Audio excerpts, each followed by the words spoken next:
Hello, everybody. Welcome back. We are here to discuss Heir of Fire and Queen of Shadows. I actually got that right. I'm still like, up until like a couple of days ago, I was still going between Queen of Shadows and the Crown of Midnight. Fine. I'm like, wait. Kind of working how we are usually working. We'll do a non-spoiler section for those that haven't read the books but want to kind of get an idea of what they're about, and then we'll dive in. We'll get to some juicy bits.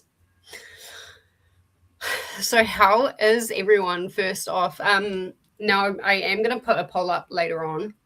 I feel like we all kind of know at this point, but I am going to put a poll up just to see who is doing the tandem read and who's not. Totally fine either way. But I thought that would be fun, so I'll pop that up a little bit later. But yeah, some very interesting books, Heir of Fire and Queen of Shadows. I feel like they were two very wildly different books. Vibe and pace. Yeah. You had one that was like essentially just a filler, and we kind of knew going in that Heir of Fire would be like a slower pace, especially after Crown of Midnight. It just yeah. If we're not counting Assassin's Blade, Even after that, though, I feel like it was. I still feel like Assassin's Blade was faster paced, though. Yeah, I agree. But that stayed true to form. Like it was slower as I expected. But then you come to Crown of Midnight, and I didn't really know what to expect. I didn't expect how political it would be, and just like how many like cogs were spinning all at the same time. And so that was really interesting. So we will start our non-spoiler section. I will ask anyone in the live chat if we've got the non-spoiler section up. Keep any thoughts non-spoiler. As soon as we put the spoiler section up, go for it.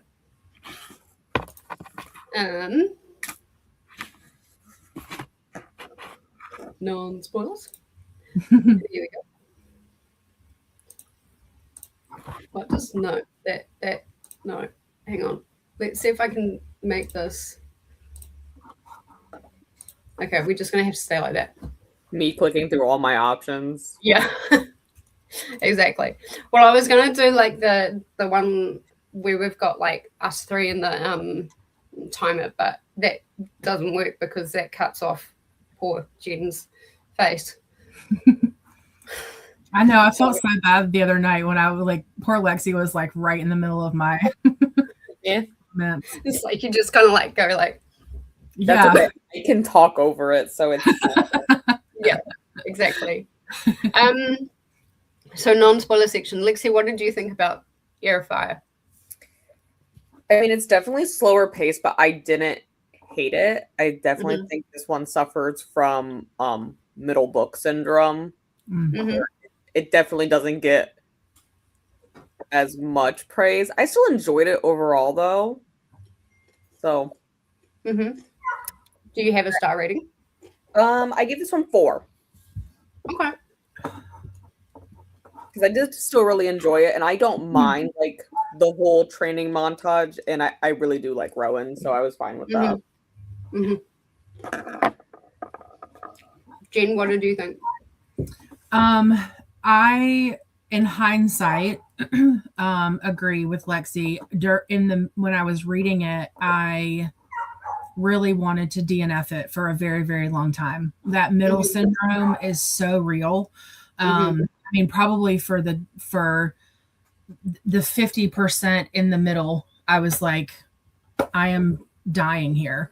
But then at the initially, to be honest with you, I was going to rate it like a 2.53, because I was, I sort of half joked with a couple people that like, if I weren't doing this, I would have DNF'd it and stopped. But I'm glad I finished it because that last 25% boosted my overall rating to a 4 as well. I loved the beginning. I loved the beginning 25 or 30%, and I loved the ending 25 or 30%. But that middle was rough for me. I think part of that problem was I'm really still trying to figure out if I do better with these books just visually or immersion reading. I don't do well with just the audio. I do know that. But it's going back and forth for me. But right.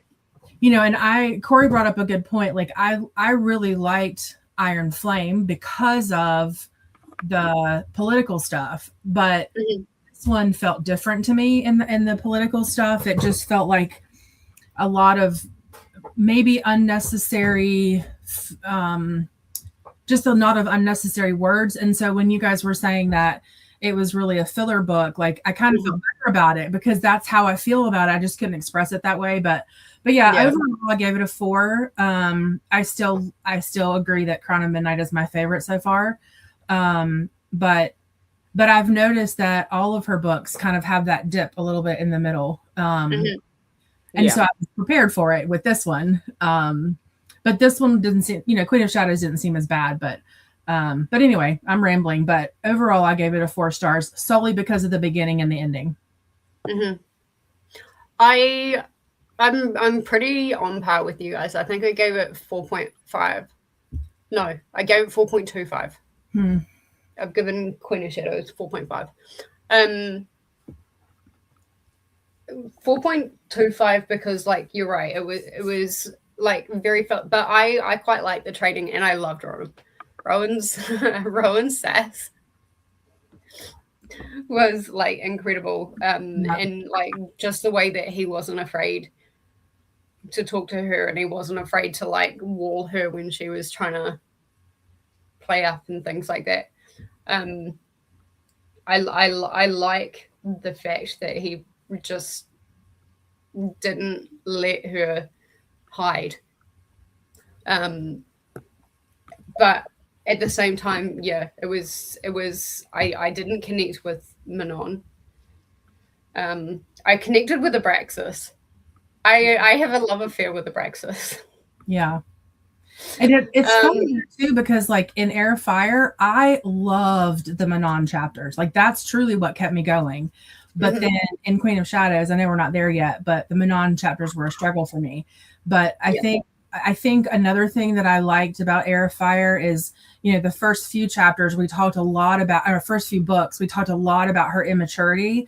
And I feel like you could actually watch her mature. And I think a lot of that does have to do with Rowan and him not giving up on her and being hard on her. But you can actually watch her mature throughout that book. At least I could. So by the end, like, okay, now you're a young woman. You're not just this bratty teenager anymore. And that was really cool to see, like that progression that Sarah made in that book for her. I liked that a lot.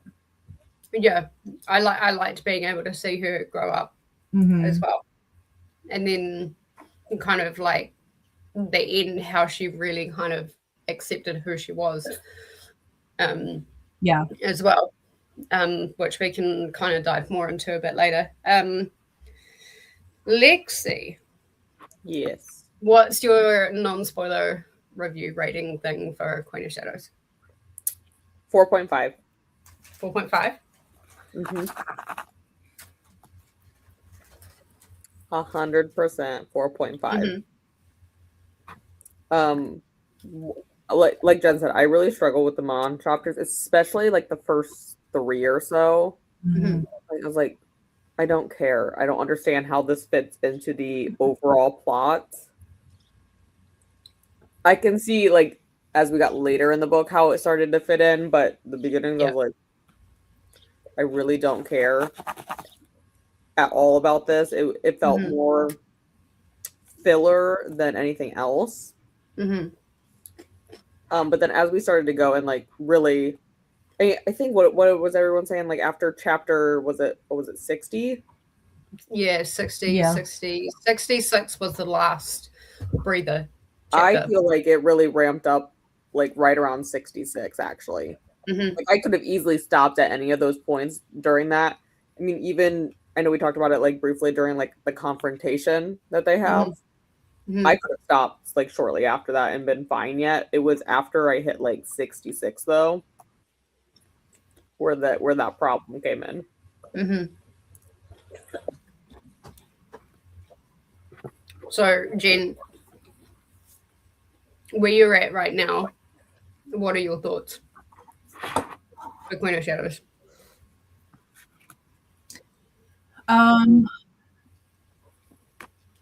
I'm probably, I don't know. I think again, I have this struggle with the immersion versus eyeball read, but I honestly, if I'm being completely honest, I am very confused by this book. And I'm trying to figure out the best way to say it. I think that there's a lot happening. So let me just say it this way. I think I get too wrapped up in the hype, and by the time I get there, I'm like, oh. And so like all the actiony things that are happening now, I'm like, okay. And that's a me problem, right? But I think after I sleep on it, I'll think differently of it. I don't know that it's going to be a 4.5 for me, but I still have a few chapters left to go.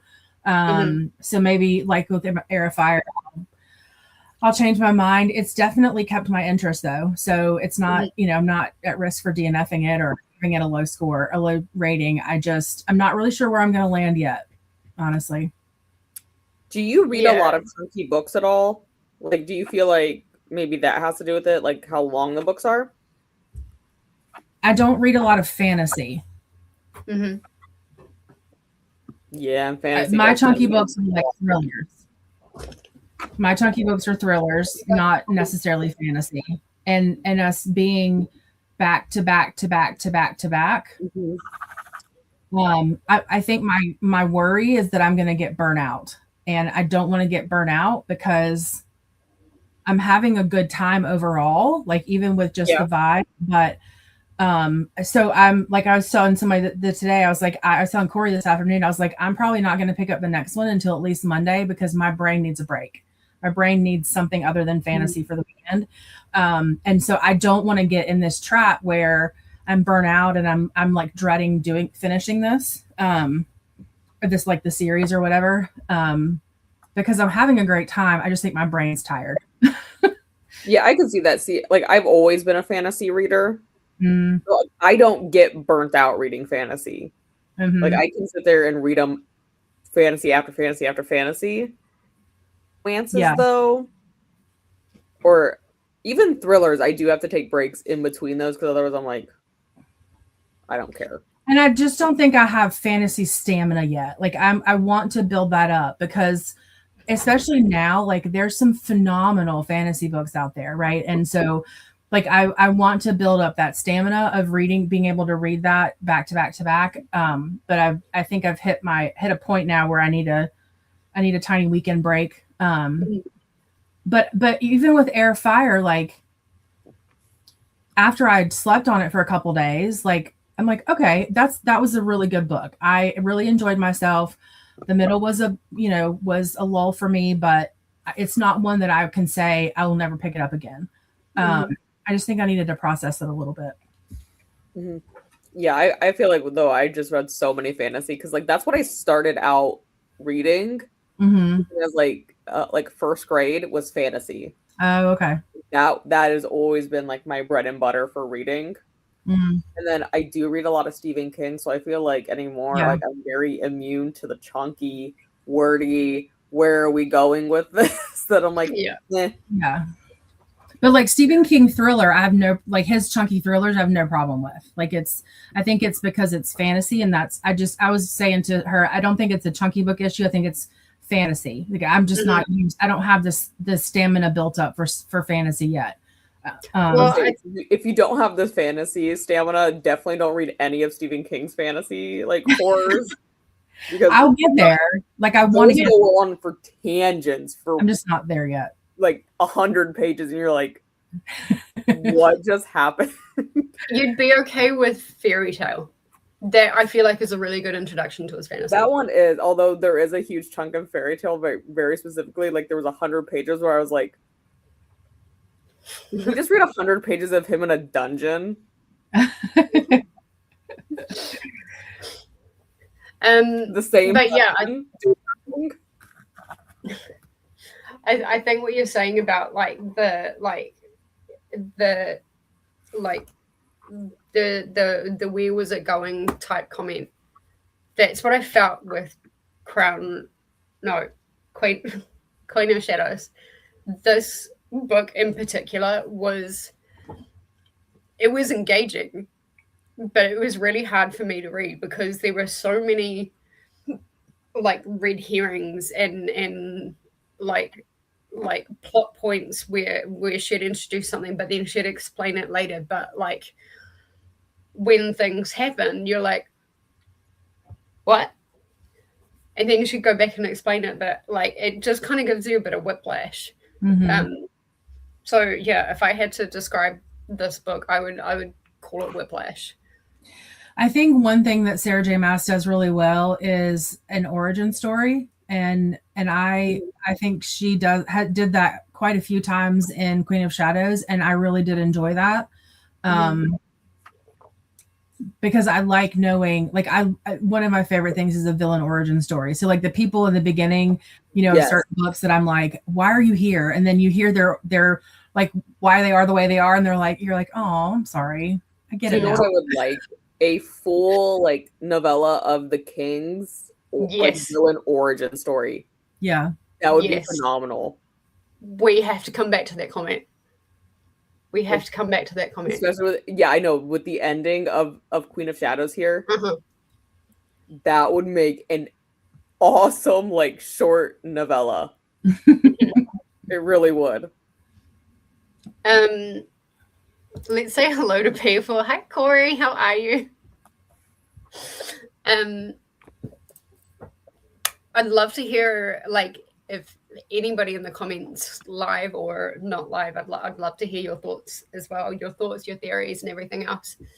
Hello, Denise. How are you? I didn't know what to feel, but I didn't know what to rate it. We did get Manon. We got a lot of Manon. That was really good, and I liked Manon's progression through Queen of Shadows. Yes, I feel like I don't know which one she'll be in, if it will be like Empire or Tower or both. But I feel like there's going to be huge sections with her. I don't know. Possibly. Based off of vibes, I almost feel like Empire Storms. Yeah. But it could be Tower too. It could be. I don't know. Just I'm going based off vibes off the color of the books. I feel like purple is more her. Yeah, that's a good point. See, my tower is not purple. It's not Crown of Midnight. Empire is purple. Is your Empire purple? Nope. Mine's blue. Really? Oh wow, mine's purple. Like I feel like this color just fits her vibe more. Yeah, it does. Versus, for some reason I could. Well, I'm not going to say that in case it doesn't. In case I know y'all know something I don't know. Never mind. No, I just feel like this color doesn't vibe as well for her as this. Oh, yours is blue. Wow, and thick. Yeah, they are. They are thick ones. Hers feels really thick though. Yeah. I feel like this color just vibes her more. Yeah.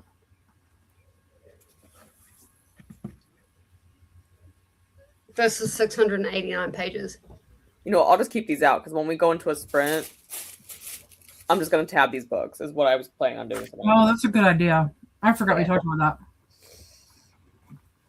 that. All right. Well, we may as well go into the spoiler section. Sorry I left for a bit, but the builder needed me to check the height of the washing lines that he's installing. Corey does. I was gonna say, I'm not positive, but I believe Empire is focused around Aelin and Tower is focused around Kale. I've heard this. I've heard that like floating around. Well, that'd be good to get like more from Kale. Because like even in this book, he's like such a minor character. I feel like he has some explaining to do. Well, yeah, there's that. Yeah, because where I'm at. Also, hello to Ellie who joined us. Hi. Hi, Ellie. You already had dinner. She's like, who had dinner? Because I didn't have dinner. Who I had fed her. She has food. Alicia's here. Hello, Alicia. Just joining, cleaning, and getting kiddos to bed. Nice. Excellent. But we may as well move into the spoiler section. So this is anyone's chance to put any spoilers in the chat for the relevant book. We're going to start with Heir of Fire. And I'll change the...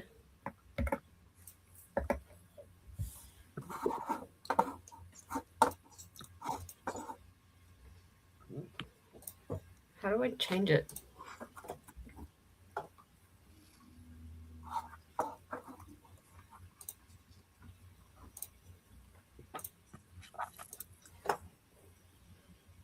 I'd obviously gotten rid of Heir of Fire. Right, there we go. I'll change it to that so we know we're talking about Heir of Fire.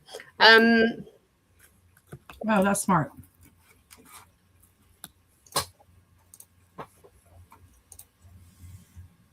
I think Empire of Storms will get more Manon and we'll get more Kale and Tower of Dawn. Heir of Fire, I didn't know what to read it. Yeah, Heir of Fire was that's definitely not a non-spoiler section anymore. I just saw that. Heir of Fire was definitely a filler book, and it's definitely like I knew that going in that it was going to be a filler book. And it started off very like mild with. Oh, Jesus, I'm gonna have to get my book out, aren't I? With her sitting on the roof getting drunk. Yeah. Yeah. Still riding Island. Wait, she was Selena at that point. It was still Selena, yeah. Yeah. Yeah. And then her meeting Rowan and Rowan just kind of like dragging her. That was funny. I did not have any of this book. So that's going to be fun. Ellie, I feel like the talking is getting picked up by the microphone. As she whips that thing behind me. I do just want to say it's interesting that the same map has been used throughout like the entire series, because like a lot of this is focused on Wendlin in this book. Yeah, that's a good point. You would expect it almost to like zoom in on that. Yeah, I would have expected some kind of map of Wendlin, like even like one of those little snapshot maps. Because like I found myself even in Queen of Shadows like still looking back at that map, which was fine because it was all set in Aurelia, but I would have expected a map of Wendlin just to kind of like orient ourselves properly. I really do feel like they probably should have zoomed in on that. Is it even on this map? No, it's not. It just right at the to the very right of it, it says to Wendlin. Right under Great Ocean. Yeah. Also, can we talk about the name of that Great Ocean? We couldn't think of anything better. But here's something that I didn't notice before until the end of Queen of Shadows. Right down the very bottom, it says to the southern continent. Yeah, where's that? What's there? Doesn't she talk about that though? Eh? Doesn't she talk about that though? In the very end of Queen of Shadows, she does. Yeah. I feel like I've heard it somewhere else. Oh.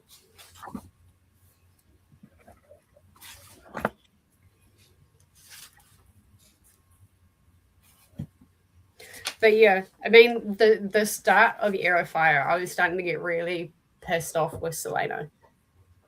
And I do mean Selena. Yes, I feel like she does a personality switch once she changes names. Yeah.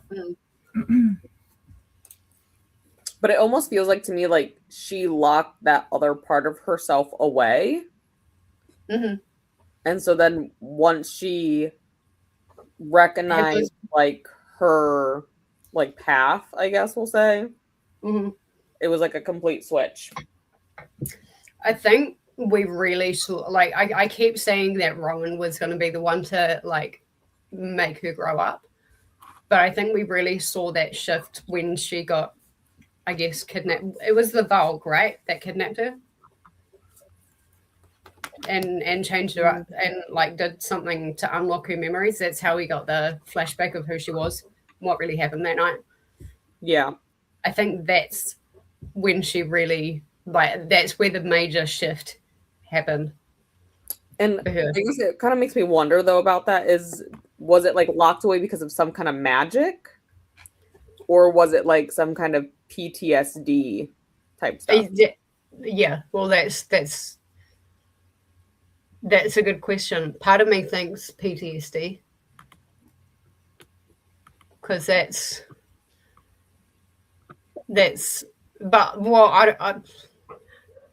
don't know. I mean, considering what we learn at the end of Queen of Shadows, it could be magic. That and like comparing it to like the Mortal Instruments, the main character Clary in that, her mother takes her to a warlock to make her forget certain memories. Bane. I love Magnus though. He's like the best character in that series. Yeah, he is. He is the one reason like I will still watch the show. He's the best one. Yeah. Corey's saying it was a bit of a filler book, but a lot of it was necessary. It was necessary filler. Yes, I would agree with that. We needed the growth and almost breaking to happen for her to feel mature enough to come back and handle business. Yeah. And I kind of knew that was going to happen, but like, it is hard. I think like what you were saying, Jen, like if you don't have the stamina for fantasy, like it is hard when you get to those filler books because you're just like, come on. Yeah. And we have seen such fast-paced things happen in Crown of Midnight that going like even parts of Assassin's Blade that it just felt like quite slow. But to be fair, I really enjoyed it. It felt like a nice break for me. The calm before the storm. Exactly. But then like I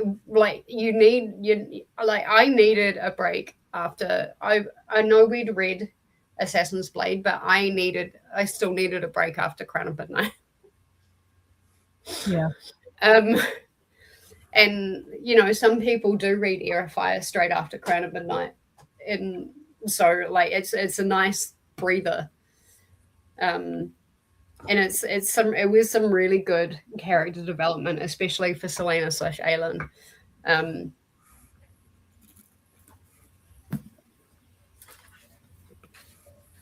Yeah, I could have read all of them like back to back to back, but like when you stepped away, I was telling Jen like fantasy is like my bread and butter. Like I can read that nonstop and not be exhausted from it. And we meet Rowan quite early on. Yeah. It's chapter 2, I think. Mm-hmm. Which is good because I don't know how much I actually could have stood of her just like moping around. Yeah. It's like, you're queen, damn it, get your shit together. Exactly. Like, I know you don't know it yet, but Jesus. There are actually some, because I like to have the ambiance stuff on when I read like fantasy. There is an ambiance video of her literally sitting on a roof getting drunk on YouTube. That's hilarious. I'm like, That's hilarious. Who is watching this for 8 hours? 8 hours of this. That's so funny. I love the comment that you put in Queen of Shadows, Jen. Can we take a shot? Every time she says lose the breath. It's like every other page. It's not, but yeah. It felt like it.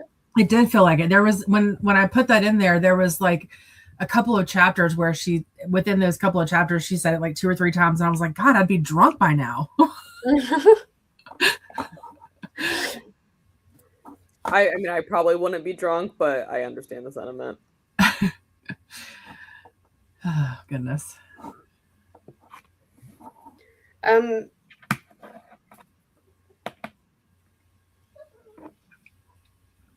What, Eleanor?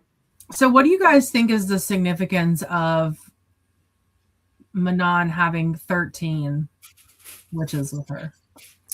I kind of figured because 13 is like considered an unlucky number and like a witch's number. Mm. It is a witch's number, yeah. So but I would kind of assume they made that correlation. Yeah. That would make 14 in the coven, though. Oh, yeah. I didn't think about that. You're right. That is a good... You would think it'd be like 12 and then she would be like the 13th, but... Yeah. So, yeah, I don't know. Maybe we'll find out more about that. Because she's got some shit to sort out with her grandmother. Mm-hmm. But yeah, we finally got to see exactly what the king was doing. Like with Throne of Glass, we were wondering like just where the king went, because it was never mentioned. It said that he went away and then he came back. But we finally he was like figured out exactly what he was doing.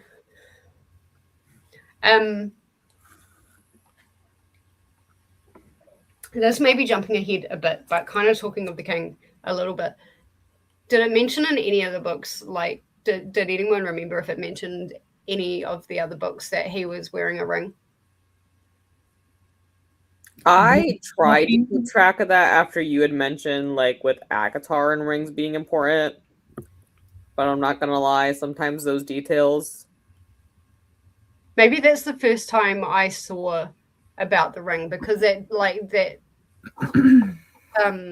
yeah, I won't jump ahead too much, but that did turn out to be a very important chapter. I mean, a very important detail. Yeah, I did not notice it, but before then. Mm-hmm.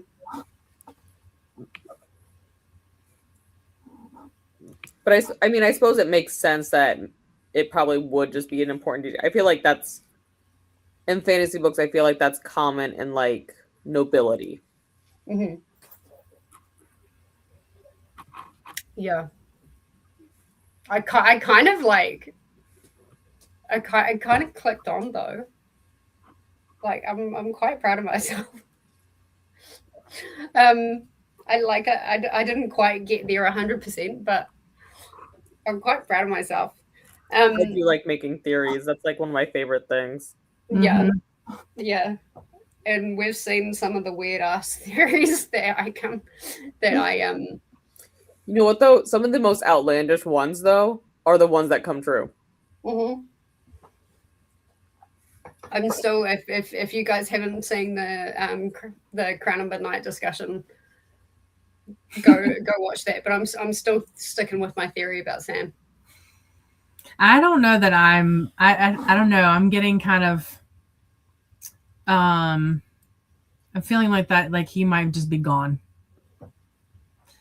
Which is a shame because, like we've said before, that was a huge missed opportunity for her.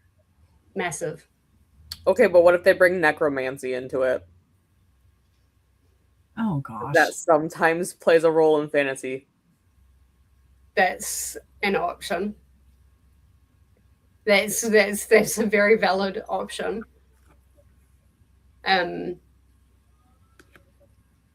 Are you up to the point, Jen, where you kind of find out like what's happening as far as like who the king is trying to like awaken, if you will? It's not the ancient stone dragon, though. No. I think so. Because technically that's necromancy. Yeah.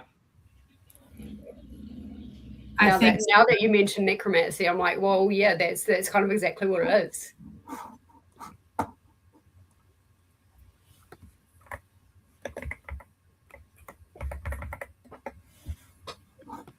I think I am, because I feel like I remember getting a little bit confused on who we were talking about then.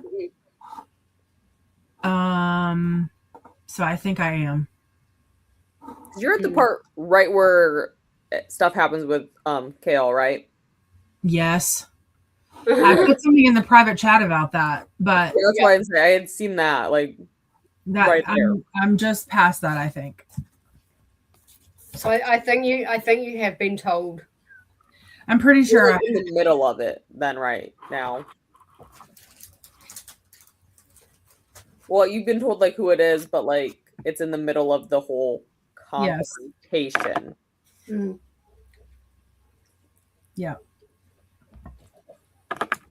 But yeah, the necromancy is a really good kind of solid thing to talk about.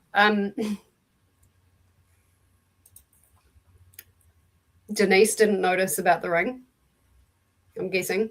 Yeah, I just Googled it too, and it says that there's no mention of that.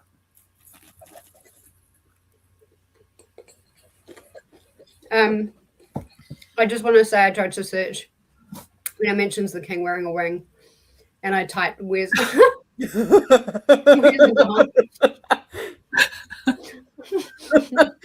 Do you think that's really interesting fan art? That would be. That's funny. There was. I hope I tabbed it. I don't think it was in. Oh wait, no, was it the end of Heir of Fire? For what? There is like one, like just a very small mention about the fact that the king is wearing a black ring. Oh, okay, maybe so, because I typed in Queen of Shadows.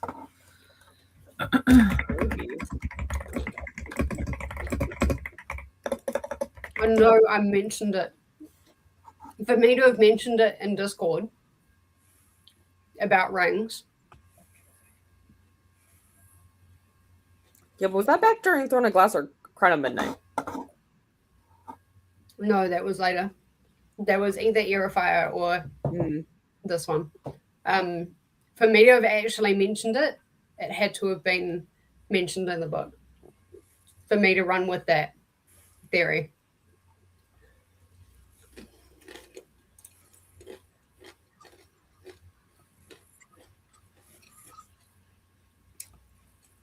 Interesting theory. Oh yeah, okay, it says. Well, it says Kale notices that Adian wears a black ring like the king's. There we go. Okay.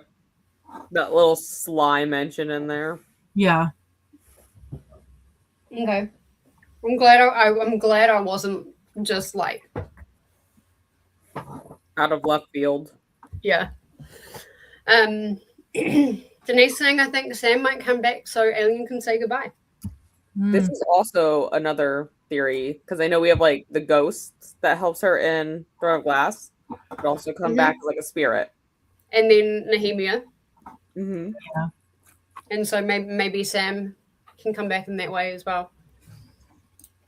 I read it 100 years ago, so but I swear they said something about it when Parrington first showed up early on because she noticed they all matched. I did not notice it that wasn't that early in Throne of Glass. Wow. I mean, maybe. Oh, But... Sarah, popping those in like right there. She said first book, maybe second. The black ring worn by the king of Adeline is first mentioned in Crown of Midnight. The specific mention of the King Parrington and Roland wearing matching black rings occurs early. Oh, I do remember that now. Now that you say that, yes. It's all that like foreshadowing that you're like, whatever. Yeah. Yeah. I do remember that now. Through Crown of Midnight, it must have just gone like over my head. But I think during that fight in Heir of Fire, you know, the one where it's like the king and Saoirse and Dorian, and I think it also like talked about his black ring there, and I think that's where I really started to pay attention to it. Poor Saoirse. Yeah. Aileen just thought it was another inner circle bestie bracelets. Yeah. I don't know if I'd say bestie bracelet situation. I would think like cult. Yeah. Yeah. Speaking of cult, because there's this guy I work with. He wears this ring at work that just popped in my head. He wears this ring at work, and he's like part of this men's organization. We're like, you're in a fucking cult. Yeah. Yeah. Apparently, like every single man in his family for like 5 generations has been a part of this organization. Wow. And they all wear this weird like ring with these like 2 entwined snakes on it. That's a cult. That's cult. That's a cult. I'm from the South, and I'm thinking it's not. I'm like, first of all, let's talk about the fact that your parents named you Falcon after the bird. Sorry. Not spelled that way, cool but name, that's cult. that's like his like government name is Falcon, and his sister's name is Sparrow. Oh my gosh, that's just mean. I like Sparrow as a name, but Falcon. You named your kids after birds. I like Falcon as a name, but it's still mean a little bit. It's okay. He's actually really good at like language, so we always just walk up to him and go, Falcon, how do I say this name? It's like from India. How do I say their name? Or this is like a Japanese name. How do I say that? So funny. And you can always tell us. That's great though. That's Wait, good. can you put this note on your chart for future reference? The phonetic pronunciation of everyone's names. Thank you. Yeah. He does. Kane had one too, and that's what made her suspect. Okay, I thought Kane was given one then because he was part of all that weird possession shit. I thought it was just the creature that was like fucking with his head. I didn't notice the ring. Maybe it was the ring. Now that we know that they do that. Mm-hmm. Maybe both. Maybe. I mean, think about like all of Dorian's like thoughts his non-thoughts while he was like possessed there. So back in Throne of Glass, the creature was never really given a name, was it? It was just like still just the creature. What if it was a Vogue? That's what I was going to say. Is it one of those Vogue dog things? It could. Word hounds. No. Yeah. That's right. Could be. That would make sense. It would make sense. Or is it like one of the like Vlad Prince's like true forms is like that weird creature looking thing? Because are they shifters? They're shifters, right? I think so. The Vogues.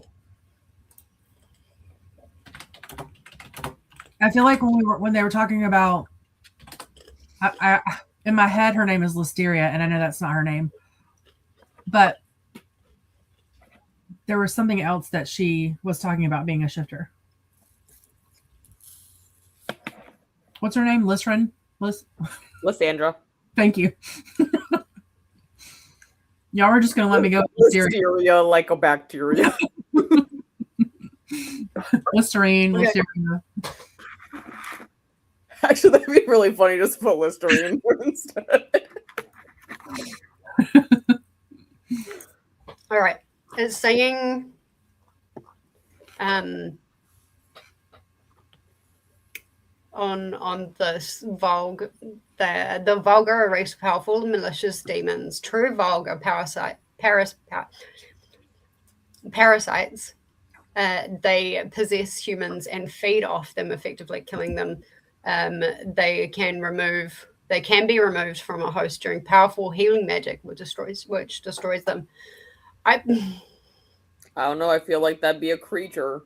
You saw that in the wild. It'd be a creature. And then this is going into like types. So okay. So the one in Throne of Glass, it says types under Valg is Readalong. Readalong are vaguely human Valg creatures, and Readalong is what it was. I remember the name. Readalong are vaguely human Valg creatures that grant their summoner strength in exchange for a sacrifice. Unlike conventional Valg, they are not parasites.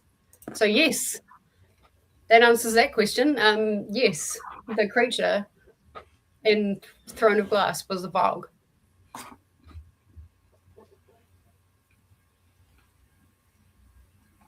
Yes. Didn't she say she was afraid to face one because it almost killed her the first time? Or was she referring to the first encounter in Heir of Fire? I don't think a Volg. Actually, no. Hold that thought. Lexi, you picking up what I'm putting down?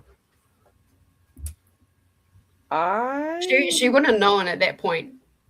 But okay, I'm going to start that. We're going to come back to that. But yeah, skinwalkers can also shift. The only shifter that I'm thinking of is Lysandra. At this point, I feel like she mentioned something else about. I don't know if they call them skinwalkers in like this type of situation, but like there are like skinwalkers in like Navajo territory in the U.S. They say, or like Appalachian Mountains. Mm-hmm. Just me. There we go. All the paranormal shit. I'm like, skinwalkers, yes, can shapeshift. Commonly into coyote-looking things, is what they say. Throne of Glass base is a Readalong, which is a lower subspecies of Volg.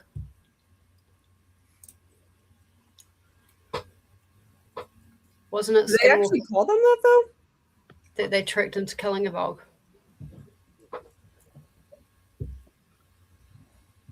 I'm not sure. Was that in Heir of Fire that they talked about that? I didn't know if they actually referred to them as a skinwalker, though.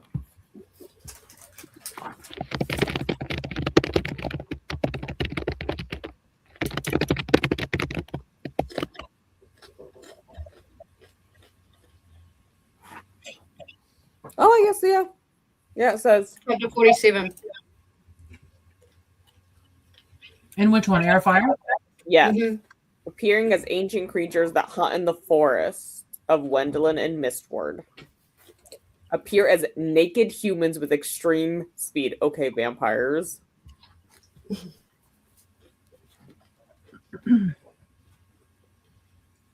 Yeah, I guess I just didn't pick up that they actually called them skinwalkers in Heir of Fire too.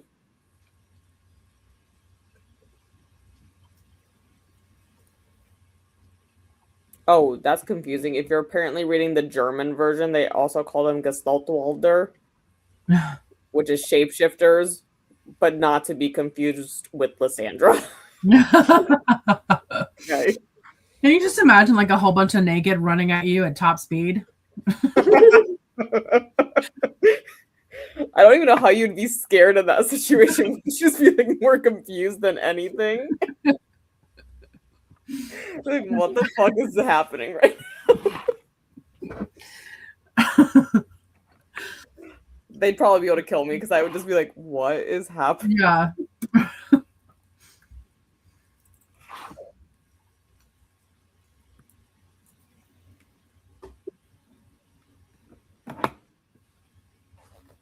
I'm just reading through chapter 47. I don't even remember where it was in the book. In my edition, it's page 406.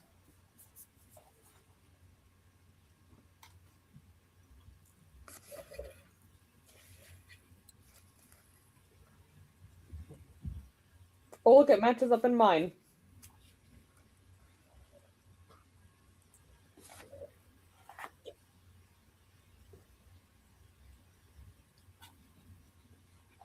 The darkness around them spread, welcoming, embracing, comforting. The creature pulled back the cowl of its cloak.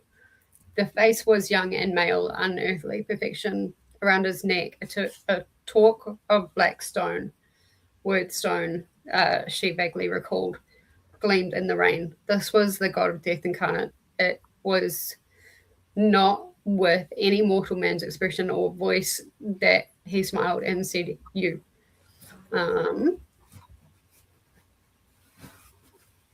Okay, so basically they're also vampires. So a little bit further down on that page, it says teeth pierced the spot between her neck and shoulder.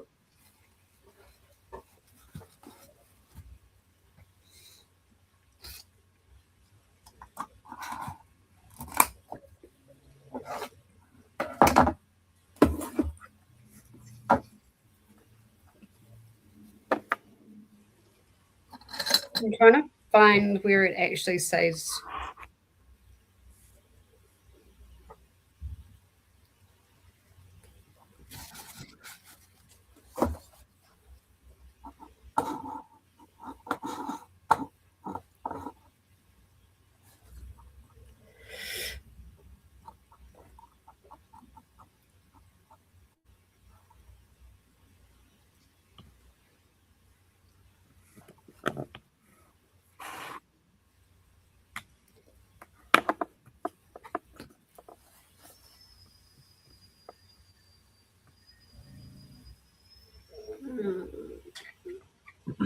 Are you looking for the creature encounter? Is that what you're looking for?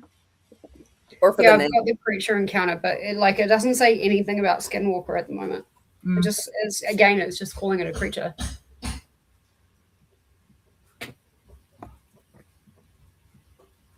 Try chapter 46. Try chapter 46.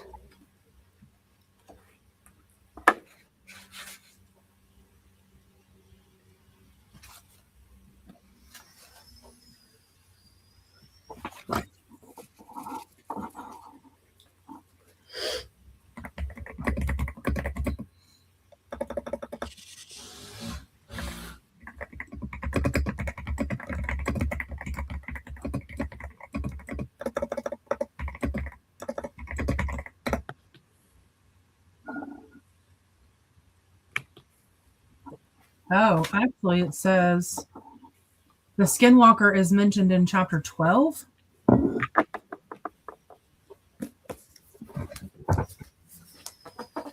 Where did that go?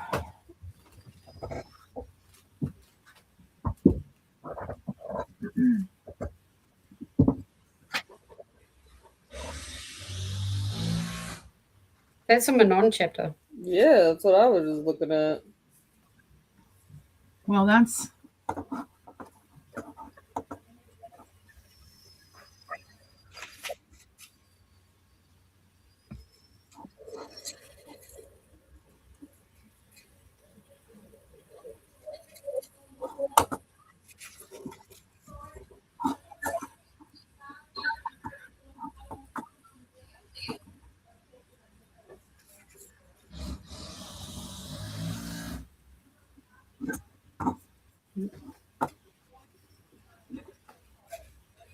I don't know, but we know that the rhetoric is a Valg. I might put this in the Discord where it's spoken about the Valg. I'm sorry, I just read Corey's next comment. What? Yeah, sure. I'm just I'm talking on. But, sorry if you guys hear like some sound. What are you laughing at, Lexi? Just read Corey's next comment.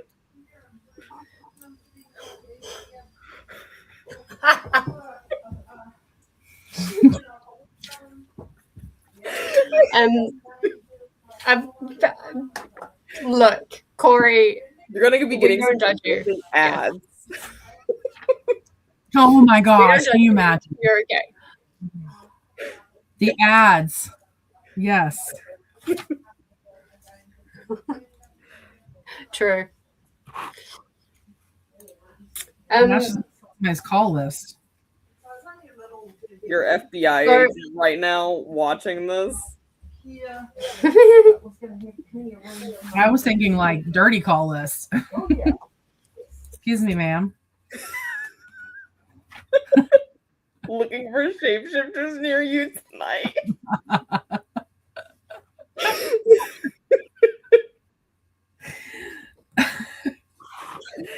What an ad. How much do you think they charge for that? Not enough.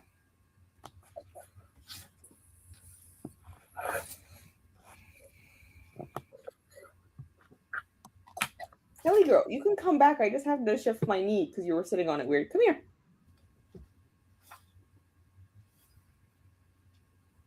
All right, we'll find it. We'll figure it out.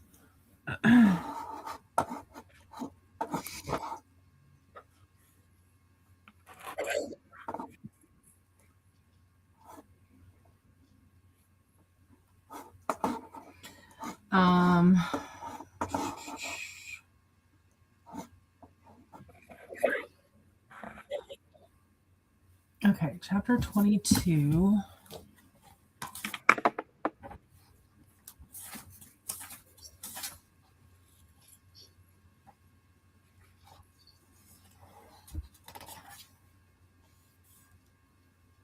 Okay, page 168. 168. Halfway down the page, it says, I see it. Skinwalkers are on the prowl. Rowan had warned that first day they trained, searching for human pelts to bring back to their caves. Can you imagine that? A human pelt. Lovely. And that was when they were in the woods, like hiding from them, right? Yes, I think they are in the woods. I think she just shifted. Yes. Yes. She stopped behind another tree, breathing as quietly as she could, and peered around it to survey the hillside behind her. Lightning flashed. 3 figures were gone, but the leathery, rancid smell swarmed all around her. Human pelts. God,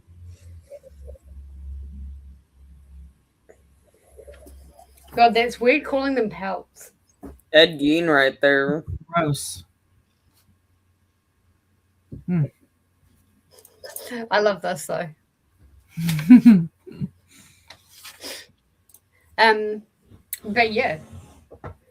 An interesting race of creatures. Very gross, but like I think they've made for interesting villains. I wonder though if they're gonna get brought back up again because they kind of disappear in Queen of Shadows. The Skinwalkers? Yeah. Like I don't remember reading about them.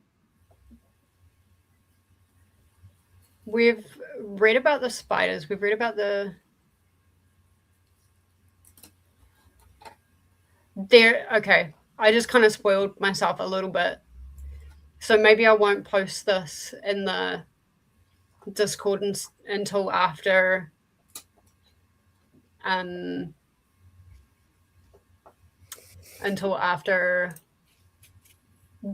next 2 books.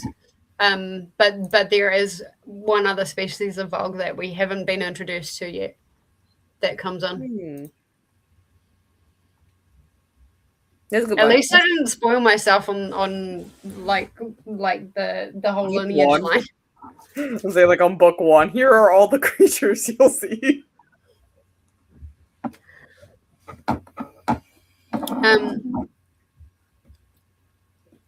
Okay, but can we also talk about Mauve and like, are we gonna go back to that? Yeah. Like, we ever gonna? I don't know. Is there gonna be a confrontation? Like a real one? With who? Maeve. Oh. Yeah.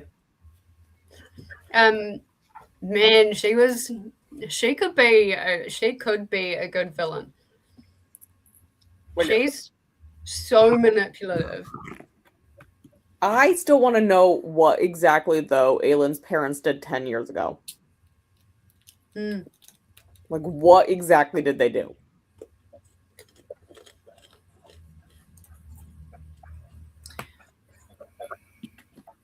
What do you mean? Well, what caused such the rift between Maeve and Aylin's parents? Because they're saying Maeve was saying that it's something that Aylin's parents did. Like, what did they do? Apart from, keeping Aylin away from Maeve.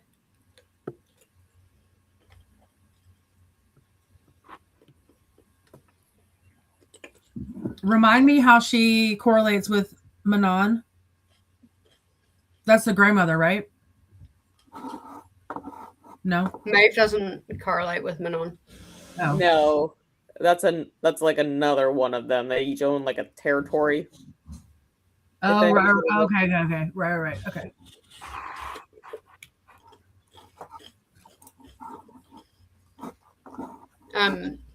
But like, we just never talk about it again. It's like, hey, this is like your aunt. We have beef. Oh, right. The aunt. Okay. And then we never go back to it.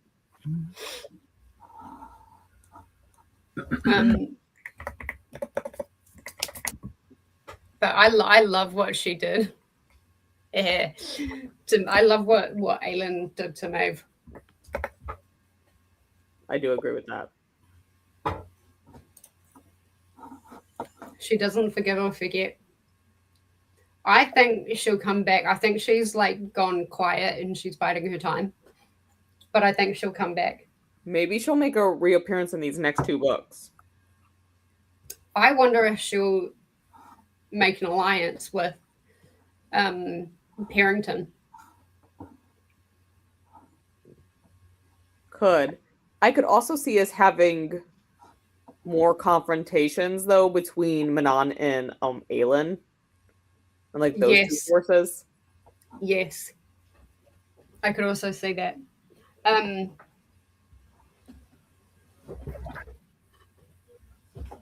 Let me bring up the Discord because I feel like there's a bunch of comments. Like, we were very busy in the Discord these past couple of books. And I think I'm neglecting that a wee bit.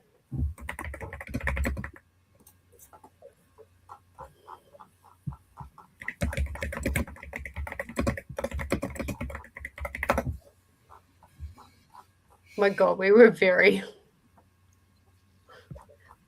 chatty in Heir of Fire.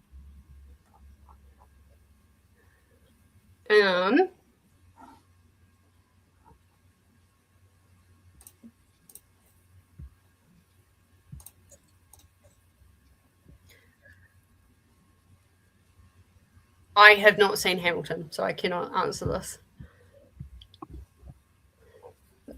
In other words, she says nothing until she knows which side it's going to come. Yeah, that's exactly who I feel like Maeve is. I have not seen Hamilton, but historically, what is written about Aaron Burr, yes, I can see that. Okay, so I'm not looking any farther than this, but it does say that we get some of those answers in the next book. Just context about Maeve. What'd you say? I guess we can wait then for that answer. Yeah. It just said, as far as I'm reading, is where it says Empire of Storms and Tower of Dawn offer additional context about Maeve and her history. Okay, that's good. Because I quite liked Maeve. She, so, Jen, you've read ACOTAR, but Lexi, have you? What was that? Sorry, I was reading a Discord comment. Have you read ACOTAR? No, I haven't. It's been sitting on that shelf over there where all the other Sarah J. Maas books are. So I keep saying, oh, I'm going to get to that. I literally bought them when they came out. There's a theory that I have about Maeve, and you're not really going to understand until after you've read ACOTAR, but there's a few points where she's referred, or she's not referred to as, but she's referred to like an atta, which is a form of creature that is very prevalent in the ACOTAR series. And I kind of thought with kind of the venom that I imagined that she had in her voice, I imagined that as well. And so my theory about Maeve is that she is actually an atta. Okay. For me to keep in mind. But wouldn't she, maybe she's partial then, because so if she's Aelin's aunt, right? She would be at least part Fae. Maybe we don't really know the full lineage, do we? Oh, right. It could be. Is it like an aunt by marriage? Yeah, maybe. With Maeve being so manipulative, that could be an option. Oh yeah. Now I just see Littlefinger in Maeve's body. That's funny. I wonder if there's any fan art of Maeve. Oh, there has to be.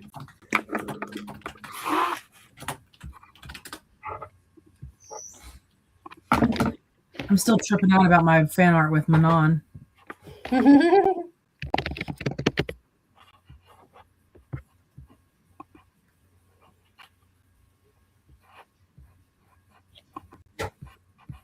See, this is actually closer to what I pictured Manon looking like.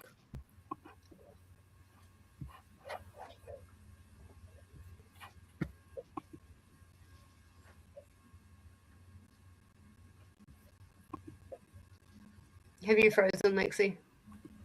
Did I? Yeah. Oh, there we go. You're unfrozen now. Try again. I was just looking at fan art over here. That is what I pictured that Manon looked like, closer to, with the black hair. Yeah. Oh, you're looking at fan art of Maeve? Yes. Yeah. That's kind of what I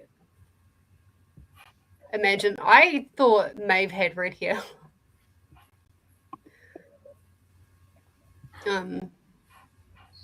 Red and frizzy. Why is it though every single time that there's a redhead in books, it's always they have curly frizzy hair? Yeah. I don't know.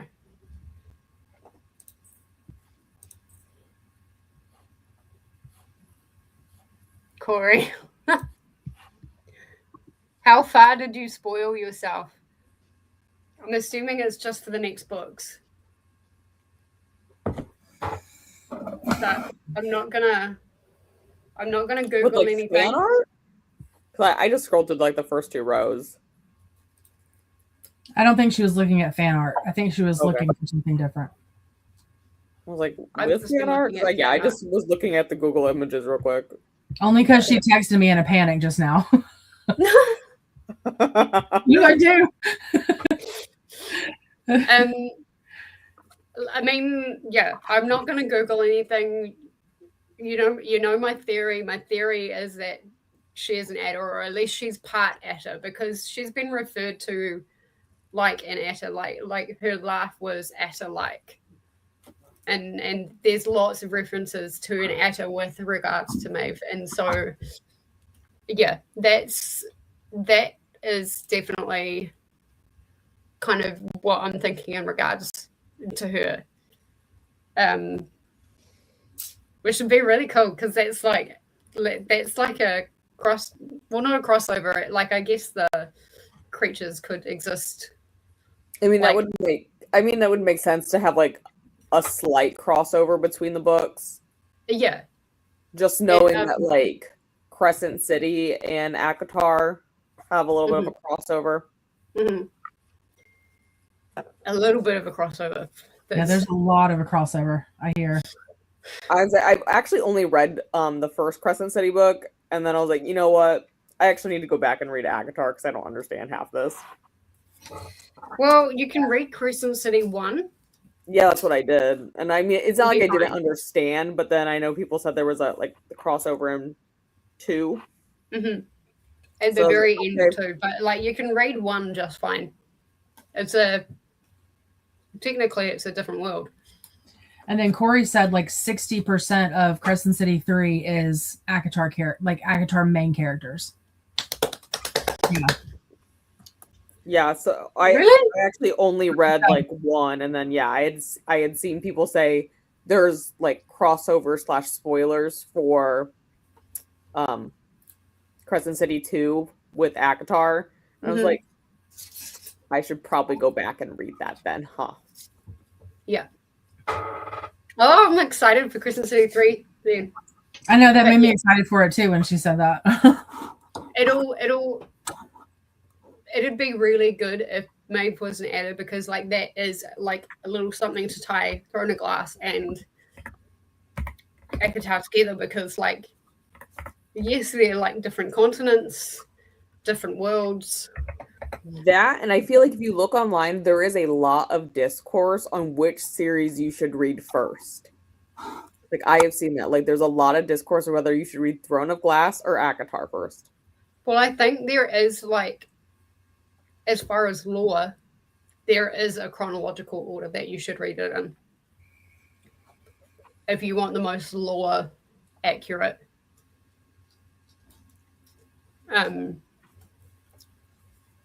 But yeah, no Googling.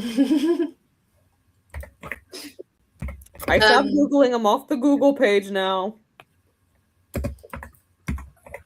But yeah, that was my theory about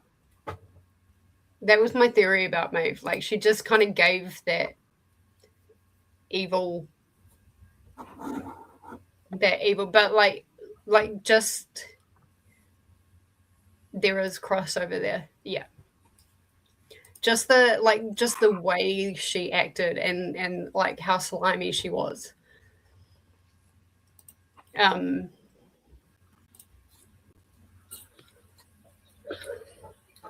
So also in Throne of Glass we get introduced to Aedion as well. Yeah. I kind of hope in the coming books he gets a little bit more of a spotlight of his own. Mm-hmm. So do I. Although, because when he was introduced, we can talk about what was making me die on sprints last night, because that is like in the end of Queen of Shadows. Oh, it was that part. So I was reading the same chapter. I was like, that's what I was dying over. It was something that happened earlier in that same chapter that made me die. It was mine was in that part where with the door. Yeah. Yeah, That was was funny. what was killing me. That was pretty funny. Well, just because I imagine them as like brothers that are like nitpicking on each other all the time. Like that is the kind of stuff that my brothers would do to each other. Yeah. And they call each other brothers as well.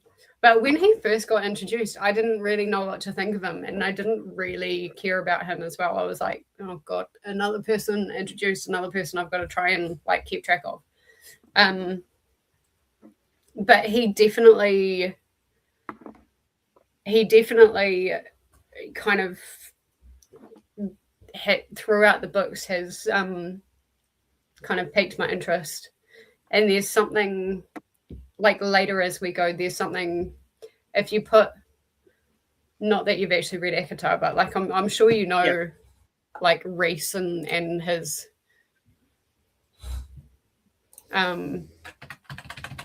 stuff, like his kind of inner circle is like a family, right?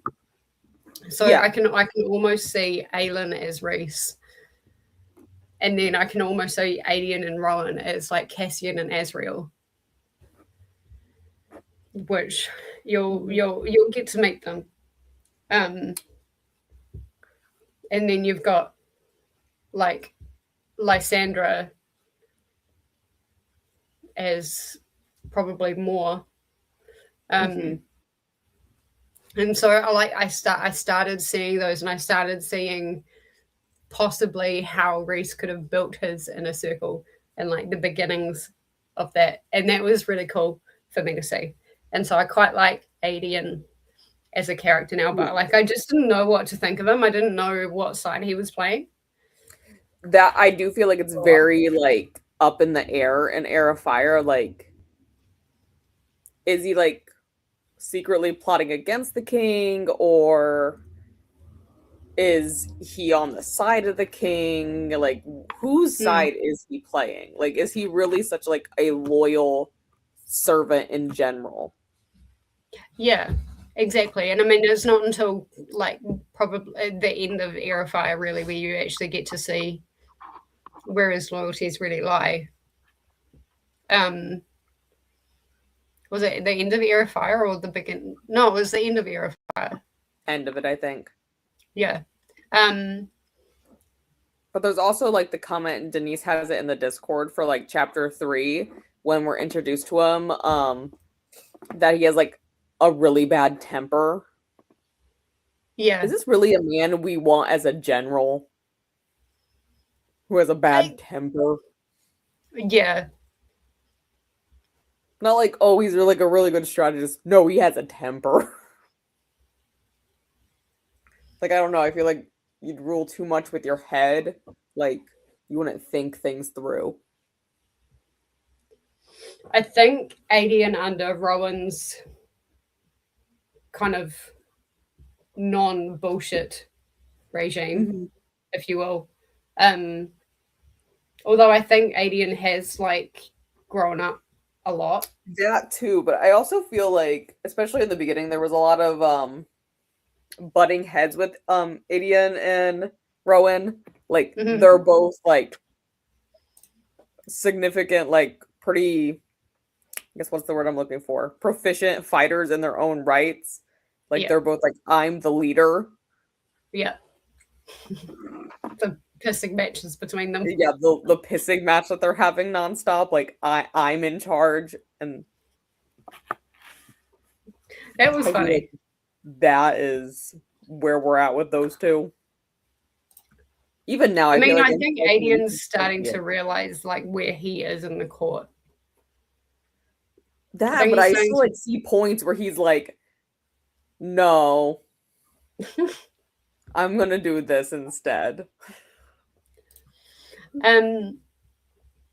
Yeah, I mean, like what happens to him? Like, no, he didn't get a collar, but he did get arrested. Yes. And used as bait to get Aelin back to Rifthold. But that's not actually what got Aelin back to Rifthold. No, I think she's like, she would have been on her own way back anyways, I think. Yeah. But I think with the king's like idea, it was he was going to use Aedion as bait to get her back. Yeah. But like she was already like she had other plans. She was already on her way back for something else. Okay, but that entire fight sequence, highly impressive. Yes. Like, she did all of that in 7 tolls of a bell. Yeah. That was probably, I still think it's probably one of the best. I'd say probably one of my top 3 chapters in Crown of Midnight. Yes, that is definitely one of the favorites. Eleanor, will you please stop whining and just come here and sit if you want to? She's like huffing, puffing over there. Come here. I'm just going through. Shelby, it is my hair.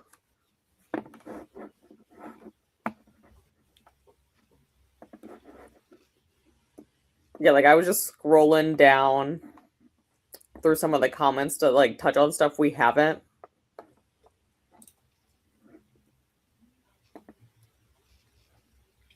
Yeah. Before we get to like a very certain part in Heir of Fire, let's just see. In chapter 6, we met Saoirse, and like I don't know. I know she was kind of used as a plot device to like get Dorian to fall in love, and then like get her heart broken, get his heart broken, and vulnerable, so he could be captured. But like, I didn't see much point in her. Like, I didn't feel anything for Saoirse whatsoever. I feel like it could have developed into something had it been given more like page time. Mm-hmm. Like, I feel like they weren't on page enough for us to really go for it. Yeah. Like, exactly. I could see the potential there, but they just didn't have it on page long enough. Yeah. Corey is saying all I've heard is there are some light Throne of Glass references in Crescent City, but no straight up crossovers. So that's in Crescent City. Okay. But that's not necessarily ACOTAR. The comment works in mysterious ways. Yeah. Yeah. SJM's building blocks are watery bowels. Wow. Invisible land and found family for sure.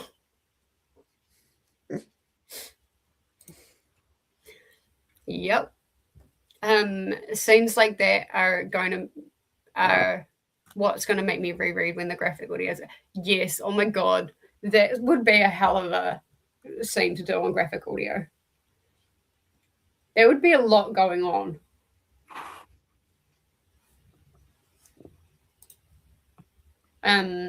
Not any Throne of Glass in any other series is what I mean. That's just what I've heard. Would be nice to be wrong though. Well, I think that's also the good thing about like theories like Maeve possibly having Atta in her blood. Like that kind of it may not be a direct crossover to ACOTAR, but like it kind of links them in some way, because I haven't seen any other creature mentioned from Throne of Glass that actually appears in ACOTAR, and there's lots of creatures that appear in ACOTAR.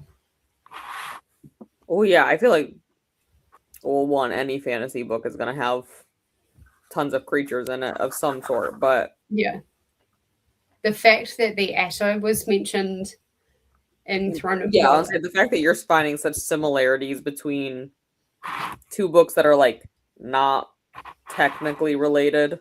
Yeah. Either So I that think or she maybe really that's likes that creature she came up with, you know. hmm But maybe that's something that we need to keep in the back of our heads. I would for sure, like, it's definitely something to keep, like, in the forefront and see what happens.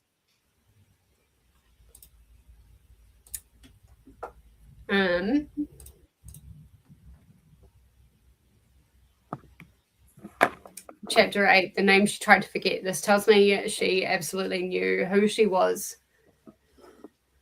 But she is trying to disengage from her destiny. So that kind of comes into the question that you had, whether it was magic or whether it was PTSD. Yes. That's kind of PTSD to me. That does seem more like PTSD, but like also with it not coming out until there's like some magic with it, I almost like maybe there's like an element of both.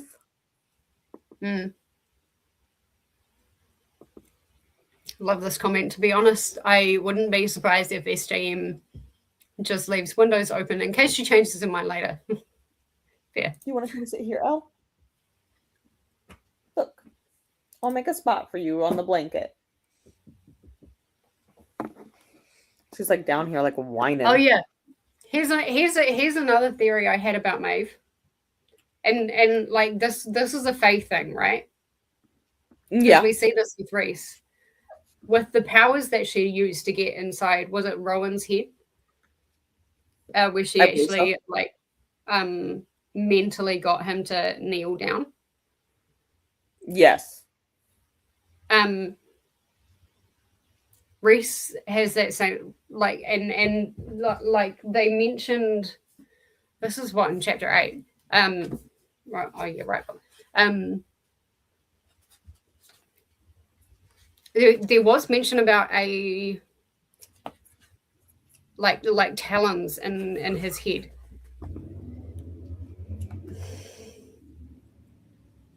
Let's see if I can find it. Because that is the power of a Daimati. I don't know, I'd have to listen to the audiobook to get the correct pronunciation of that. But Fae can have that. Because Reese, as a high Fae, has that power. But like Reese is on a whole nother level. But like we meet a couple of them through Akatar.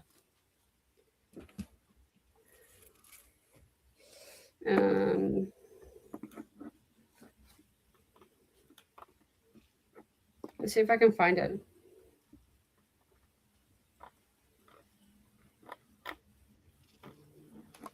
Also, Maeve is like so confident. She's like, she didn't bother with a crown.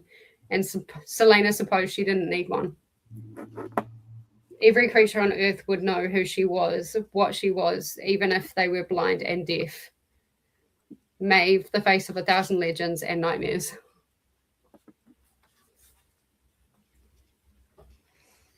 Hang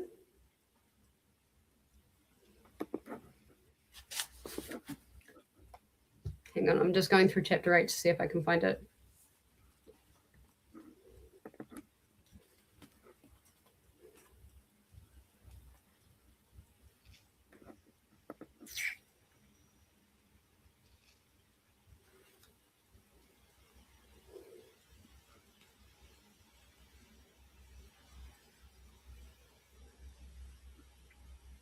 You know, also in chapter 8, Denise has a comment in the Discord about Aylin's parents disobeying the command when they eloped. The bloodlines were too volatile, so we mixed. But your mother promised me to let you see you after you were born.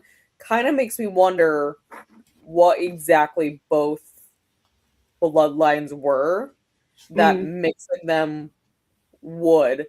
And I guess that makes sense when you think about Aylin being like a super powerful fae with the fire magic. Yeah.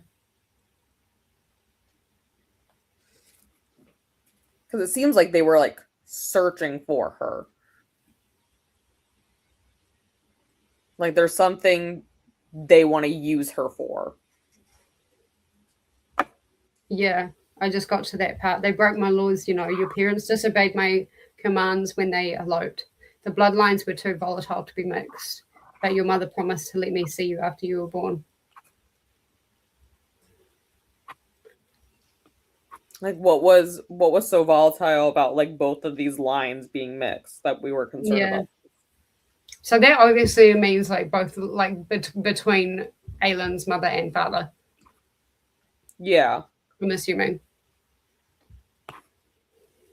I guess I'm kind of more curious about this lineage she has and like what exactly were her parents fully capable of doing.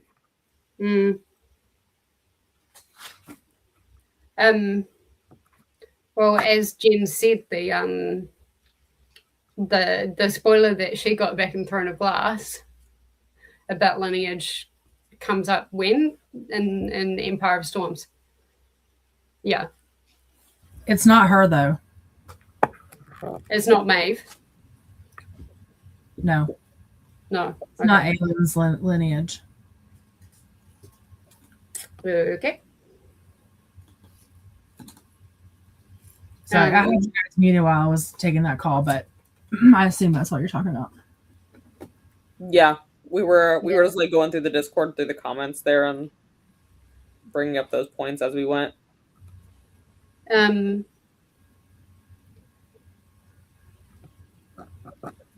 can't.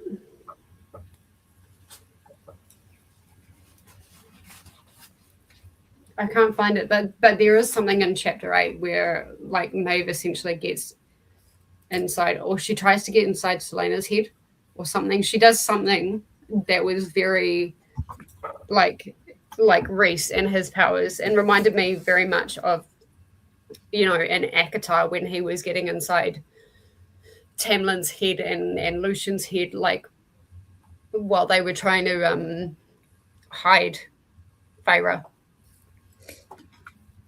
Yeah. So that's another thing with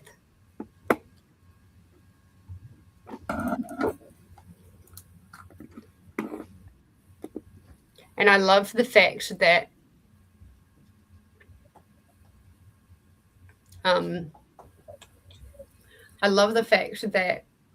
Sarah popped in about like the fact that Fae are quite often like untruthful, or like they tell like a selective truth. I like not necessarily that they're lying, but they're being very shady about what they're revealing, and like speaking in riddles almost. Mm-hmm. And then still on chapter 8, Rowan be like, why should I waste flattery on a child who's already in love with herself? I love that. But yeah, I quite like Maeve. I'd be really happy to see her again. I think she'll make a comeback in like one of these next 2 books. Yeah. But like I said, I wonder if she ends up making a alliance with Harrington. Or, I mean, I guess, would she even cross over and make one with the Blackbeaks? Oh, I don't hate that. Okay. I kind of like that, actually. Yeah. Just because, like, Manon brings up that, like, her and Aelin are, like, mortal enemies. Mm. Can you imagine? Yeah, can you imagine her and Manon up against each other? For, like, Wingleater? I don't hate that theory, Lexi. I think that's good. I think that's cool. I think it's a good theory. Mm-hmm.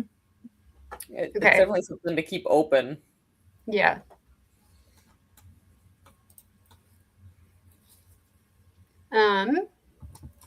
Especially if, okay, so hear me out. Especially if so Maeve and her parents had beef, right? And Aelin and Manon have beef. So you've got Maeve, who's already pissed off at her parents, Mm-hmm. siding with Manon and going up against Aelin. Yeah. Even though Aelin really had nothing to do with anything that her parents did, but you know. Right. Yeah. The thing is, I guess Manon and like her 13 would have to get over the fact that they're working with the Fae. Yeah. But I feel like she like Manon has enough of a like voice and like leadership that they wouldn't be happy about it, but I feel like they would still do it. Yeah. And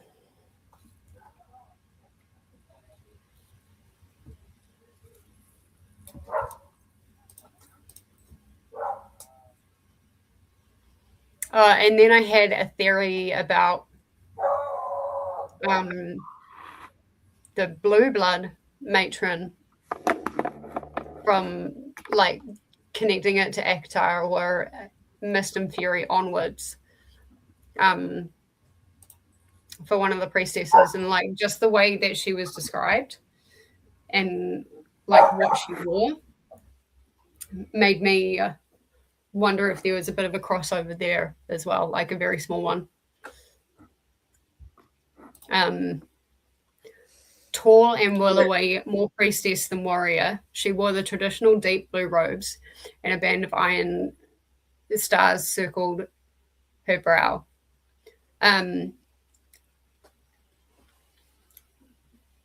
But if we talk about the blood real quick, the blue blood versus the red blood, can you imagine them bleeding blue, like literally like blue? Yeah. I mean, technically our blood is the deoxygenated blood is blue. But this is the color that I see. This is the color. Like, imagine that coming out of someone. I was thinking more of like a navy blue, but I could see that too. Yeah. I don't know. I feel like a dark blue. I don't know why. I just feel like because it's like a dark red, that it would be like a dark blue. Like almost like a blue black. It'd be like scary.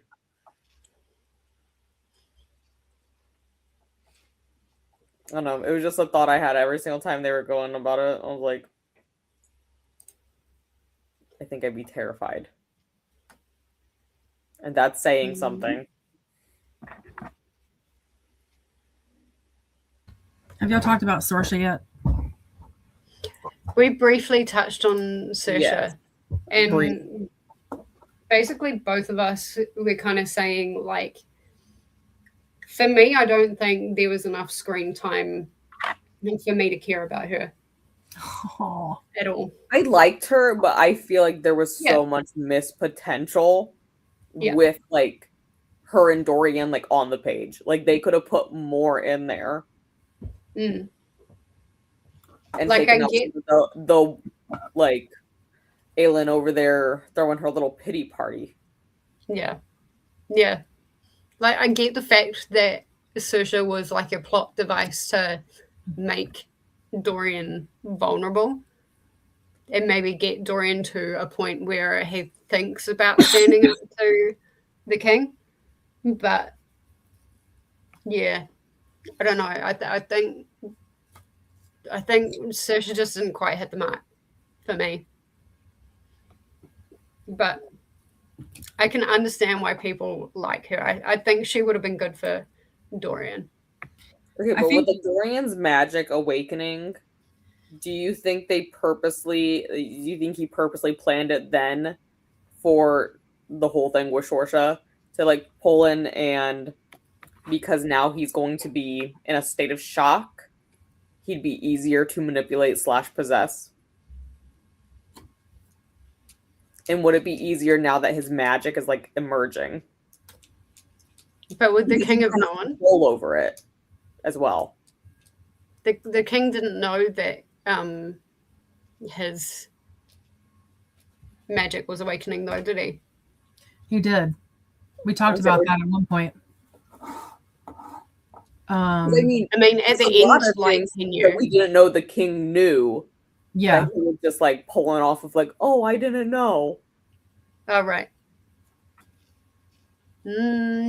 Maybe. So you think Saoirse was a plant? He probably had eyes and ears all over that castle. True. I don't know. Sorry, go ahead. I was going to say, so you think Saoirse was a plant for Dorian by the king? I don't think she was in on it. Correct. Yes. Yeah. And I don't think she was until the king found out she was a spy. Because I almost feel like you'd be able to use like the demons, like, you know, like back in Throne of Glass, it was like moving throughout the castle and no one could figure it out. Why would they not still continue to do that and have it like as his eyes and ears to report back on things to him? Right.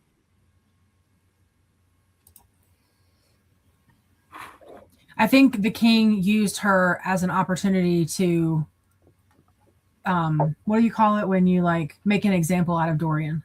That and like she was inconsequential to him. Like he did not care. He was like, eh. Yeah. I know the word you're thinking of, Jen, off the top of my head, and I just can't. Well, that's why I keep thinking that Dorian's Fae somewhere. Like, I feel like there has to be something. And because Dorian, we really don't know much about his mom. Like she's there, but like, what is she really we don't doing? know anything about his mom. We don't know anything about the queen.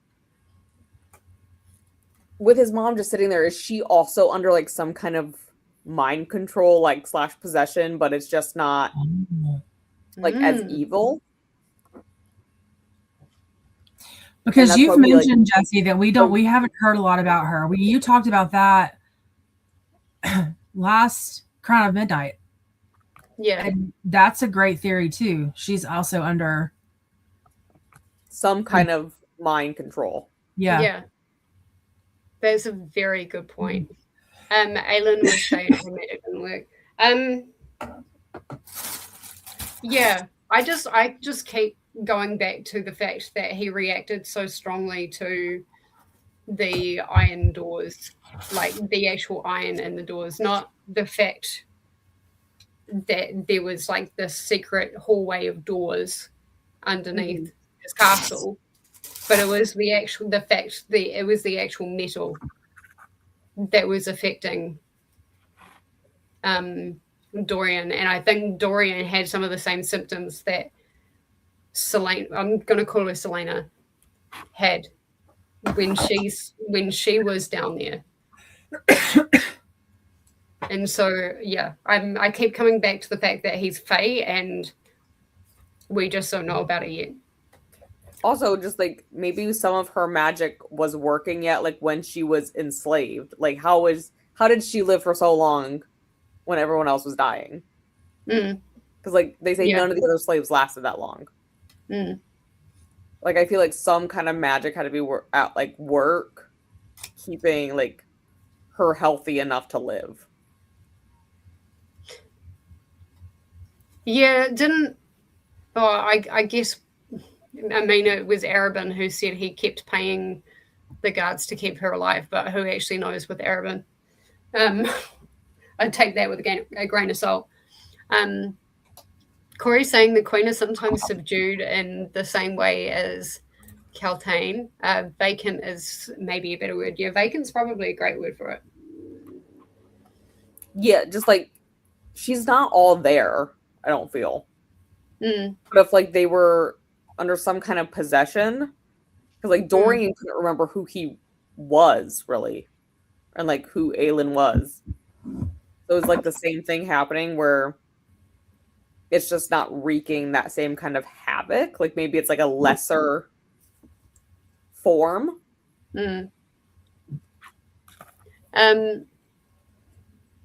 Yeah. Well, Was Keltane wasn't under the influence of Volg, though, was she? Oh wait, no, she was. Like she had the ring, but like her reaction was definitely not as volatile as like everybody else's. Yeah. But yeah, that's definitely something to keep in mind with the Queen. Because she's just there, like in the background. You hardly ever hear anything of her. Yeah, well, I mean, even after all the events at the end of Queen of Shadows, she's still like not mentioned. Mm. Like, what is she doing during all this?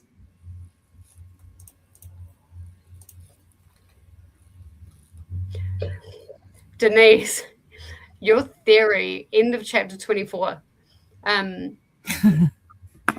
Theory. Did the king have something to do with Selena's parents dying? We'll talk about that more in the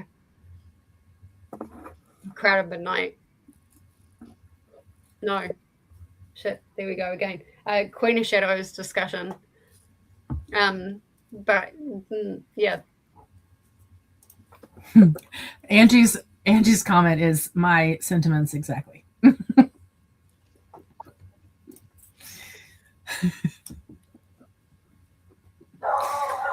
Is this about the king? Oh, I thought it was about somebody else. Who did you think? Who did you think that was for? Arabin. Oh, yeah, yeah. Very true. When I was reading that, I was like, "You're horrible. You're just a horrible person." And then I was like, "Nice. We're good now." Just quickly going through some of these comments. Rowan's little like bomb about his mate dying. Oh, I know. I guess here's the question: how many mates can they have? Is it like a thing where like one true mate, or that's the way it sounded?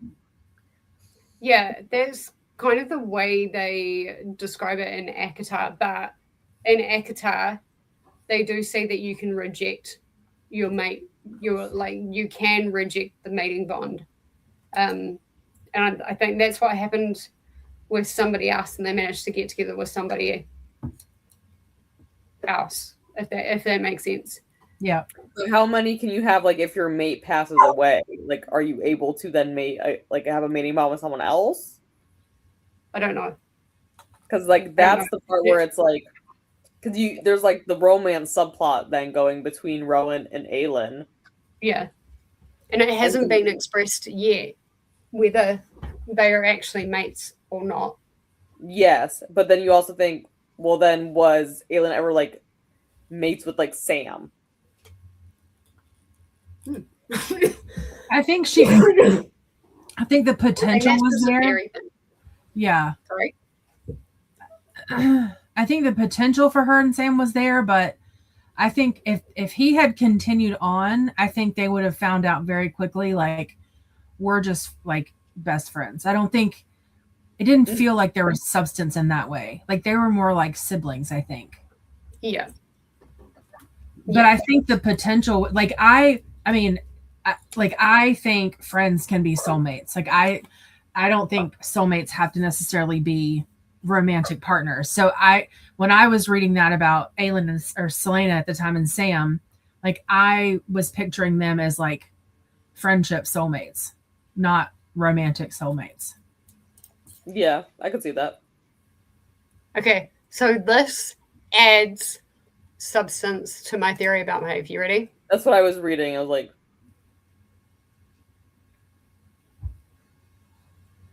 oh. Can we just like let that sink in? Also, can we have a look at the map? Does it? So does this map match up with anything in ACOTAR? No, but okay.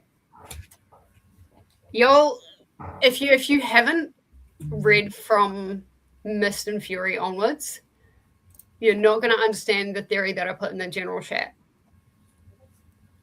Okay. I feel like you posted one in there. I did not read it. I didn't read it either because I didn't want to worry about it yet. The main villain from essentially Mist and Fury onwards, right? I keep having this theory that it has something to do. I kept having this theory that it had something to do with the King of Readalong.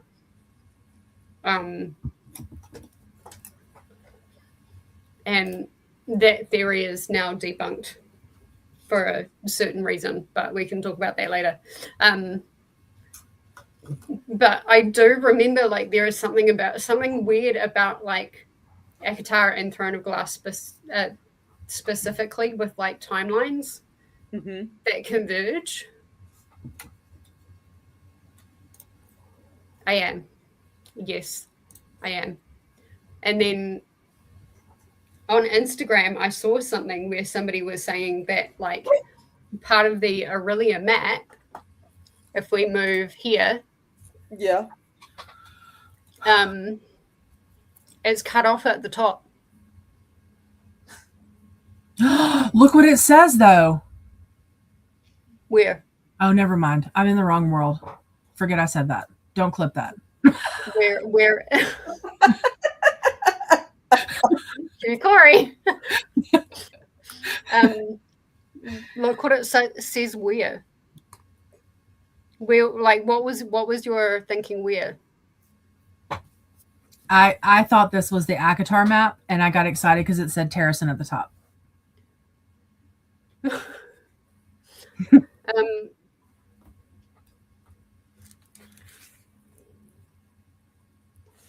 So that's really interesting. So here and here is cut off. And so, like, people were wondering whether that connects to, like, the mortal realms,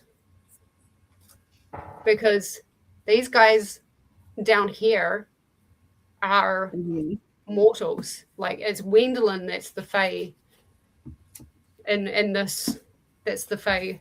So there was the theory that Aurelia is most of the mortal, because let's have a look at a map of Privian from the books.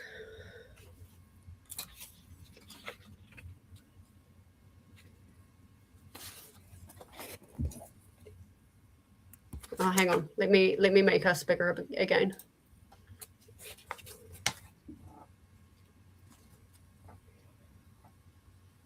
The mortal lands are cut off. So the top of, I mean, that kind of debunks it a little bit, because there's, like, actual land here. But yeah, somebody was saying, like, with this map, like, the bottom is cut off in the mortal lands. I mean, you could have, like, a body of water. If you look at the top of the map there, between the frozen waste and Terracin, there's, like, a body of water. So what if that expands up and out? And you have to, like, cross a little bit of, like, a sea of some sort up there.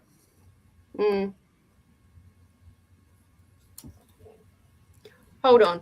Hold on. Okay, I'm going to move us back to this. Okay. Right? I want you to have a look at the curvature, like, between the Western Wastelands, the Western Wastes, right? How that cuts off.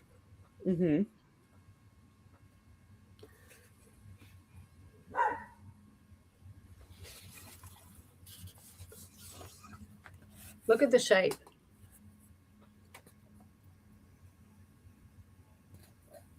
Is that not similar? Image. It's mirrored. Okay, let's see if I can bring up a map. Like a side-by-side comparison.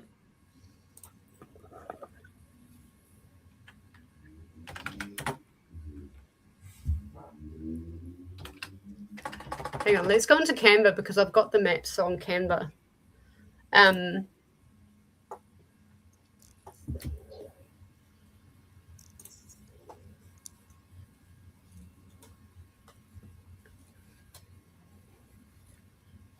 Okay, I'm just going to add another page. Uploads.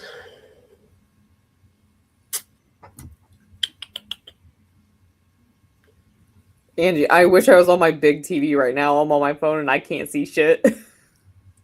I haven't shared the page yet.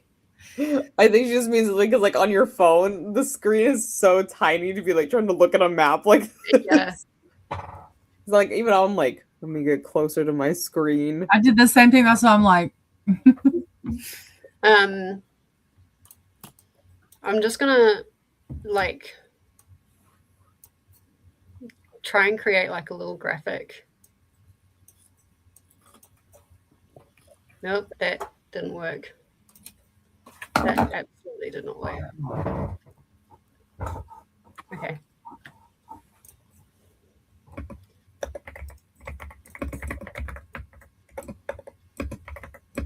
If you guys can find it like better than I can, we'll have Aurelia on the right side. Okay, where's Prithian?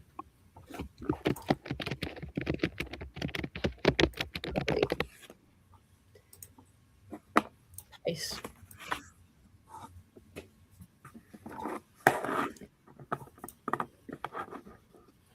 All right. I'll share the screen and see if that kind of helps because I at least sorry, Angie. At least then hopefully I can zoom in. No, that one. Okay, so this is what I mean by the western waste, right? If we cut that out, oh my God, you guys, look at the curvature here, right? Mm-hmm. Look at the curvature there. It's pretty similar. It's pretty similar.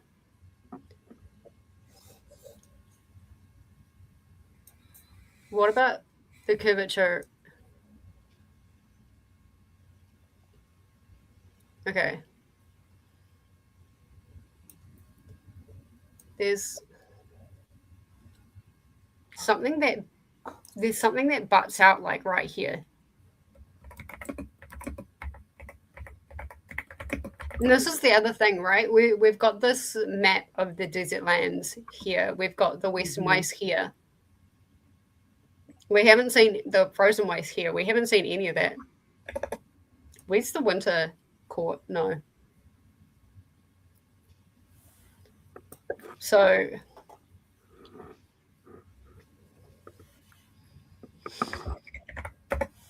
the mortal lands. So I would say if Prithian is actually Aurelia, and I'm very sorry, I'm not actually looking at anyone's comments right now.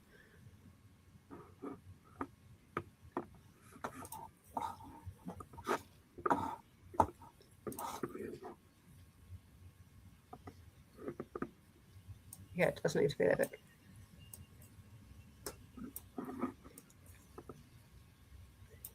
I would say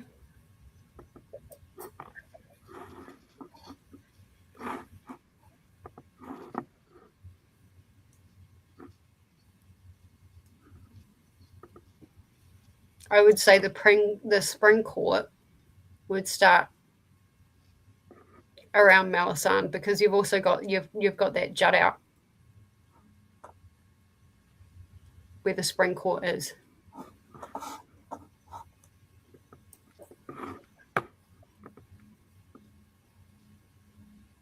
And so I wonder, I mean, different timelines, you've got like global warming and stuff like that. Mm-hmm. Bringing human things into it. So yeah, I'm wondering if it is indeed, then the spring court would probably start somewhere around here.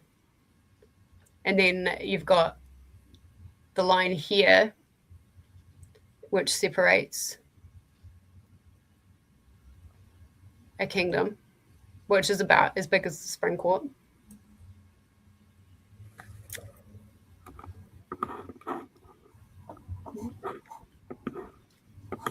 Adalin would need to be broken up into like 3 parts.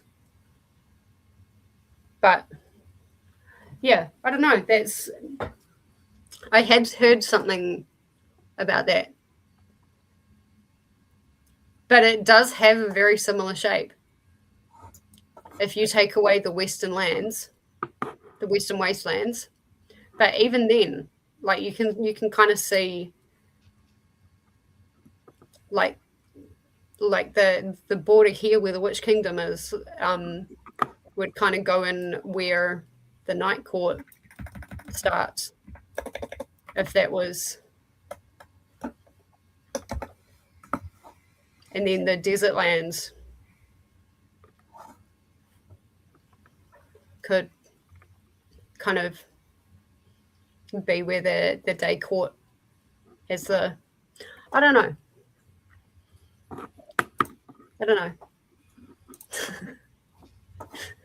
Sorry, I'm going down a rabbit hole right now. It has yeah, everyone got very quiet. It has a mustache.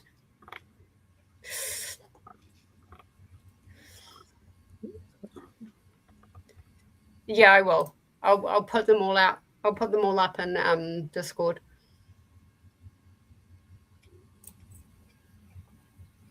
I was hoping that somebody had already put together an overlay. I was hoping that too. That's actually what I was looking for, but now I've gone something completely different. Yeah. Because I can spoilery different. I can see it, but not also. Mm. What I'm going on is people are comparing the maps to real world places, like how the map for Akatar there almost looks like the shape of like UK Ireland type stuff, like Scotland, Ireland. Yeah, it does. Yeah. So that's kind of like the rabbit hole I just went down. But also reading this on the Throne of Glass like wiki, you're not the only one who has a theory that there was like a supercontinent that would have been broken apart later.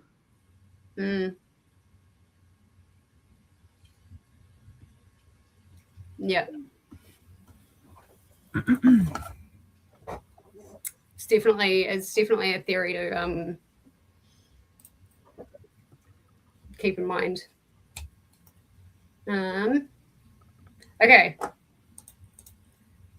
Let's get to chapter 48, 49, where the king is an absolute yeah. Yeah, you were saying good night to Corey. And she's like, peace out. Darn y'all. That's too much for me. Bye. Now we're going down like a geography. Yeah. Is Allie playing with a toy or something? Or was that just her tail? That was just her tail that I could see. Nope, she's getting comfortable in her spot. It just looked like one of those, those chickens that are like really poofy. Oh yeah, she just has like going like that. Oh, I was like, hey, where is your chicken? It's in your toy bed yet. Ellie does have a chicken. Yeah, let's talk about chapter 48, 49, because oh my gosh. Corey actually sent me something. If I can find it.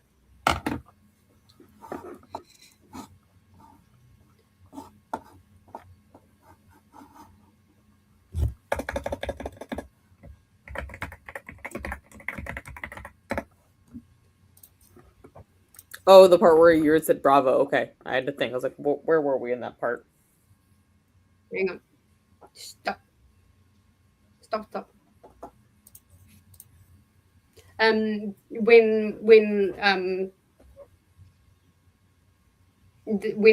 they had the concert, like, and kind of, I guess, protest about what the king did with killing everyone in Dover, and what's the other place? Remember? But that concert fully reminded me of the Hunger Games. Yeah. And just like that whole Yes. symbolism there. That was a fantastic scene. Yeah.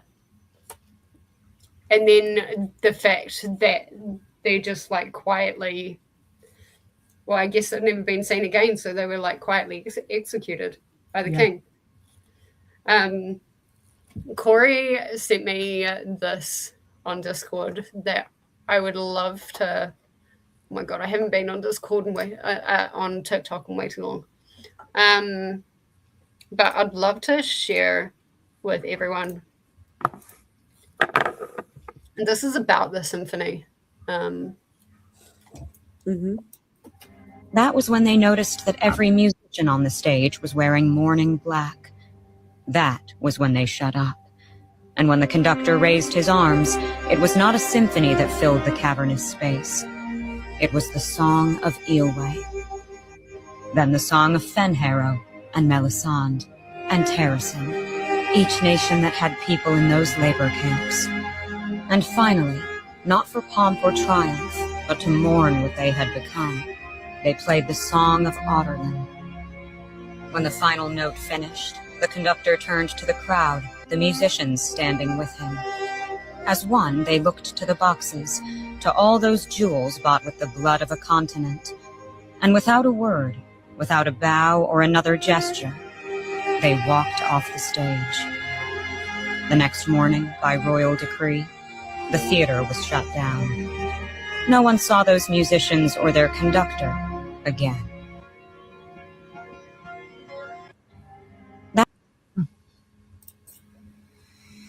Yeah, that whole scene gave me chills, and then add the music to that. Like that just gave me chills again watching that. Yeah, that was obviously shout out to the like creator who put that together on TikTok. But yeah, that is when I was like, well, like the king is not joking around. Like he honestly reminded me of Snow. Yeah. And honestly, the time this book was published, that was a big thing right then, like that kind of plot line. Yeah. But I was just like, oh my god, like he's like fully a villain now. Like he's not playing around. Like, you know, you get those villains and they're like, okay, they're villains and like they're easy enough to take down. But like he was not playing with that one. Yeah. That was a 5-star like couple of chapters for me, honestly. Yeah, it was. I would agree. I mean, like, not to get sappy, but like you felt the emotion in that scene. Like I immersion read that, and then I was like, oh no, like I've got to take my time with that. So I went back and read it, that one chapter again, and you said, like it gives you chills. Like you could feel the heaviness of the town, of the, you know, with those last words. It was incredible. Mm-hmm. Okay, but now imagine that song in the background for the graphic audio. Yes. Oh, yeah. Yes. That's why I'm excited for the graphic audio, honestly. I think I'm more excited for the graphic audio for Crown of Midnight. Because can you imagine the soundtrack behind when she goes into that portal? Like we were talking about last night, like making it a TV show. Mm-hmm. You could draw that out and do such like a cinematic... I would be weeping. Like, you could totally play that up and do like shots to like the labor camps though during that kind of song. Yeah. Oh, Or, like, yeah. the destruction of those like people. Yeah. I would literally be weeping. Like, no, just the thought of that actually just like sent chills down my body. Like that would Yeah. be cinematic masterpiece right there.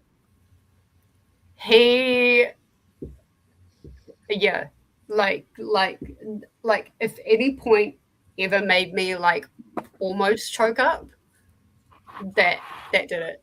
Yeah, I agree. But at the same time, I was like, whoa, well done. This is the kind of villain that stays with me. You know what I mean?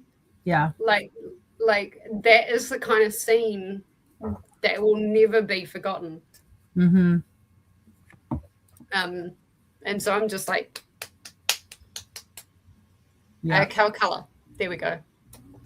And to do that in words is, I mean, she's genius. She's an evil genius. Yeah. That deserved the Leonardo DiCaprio flat that I gave it.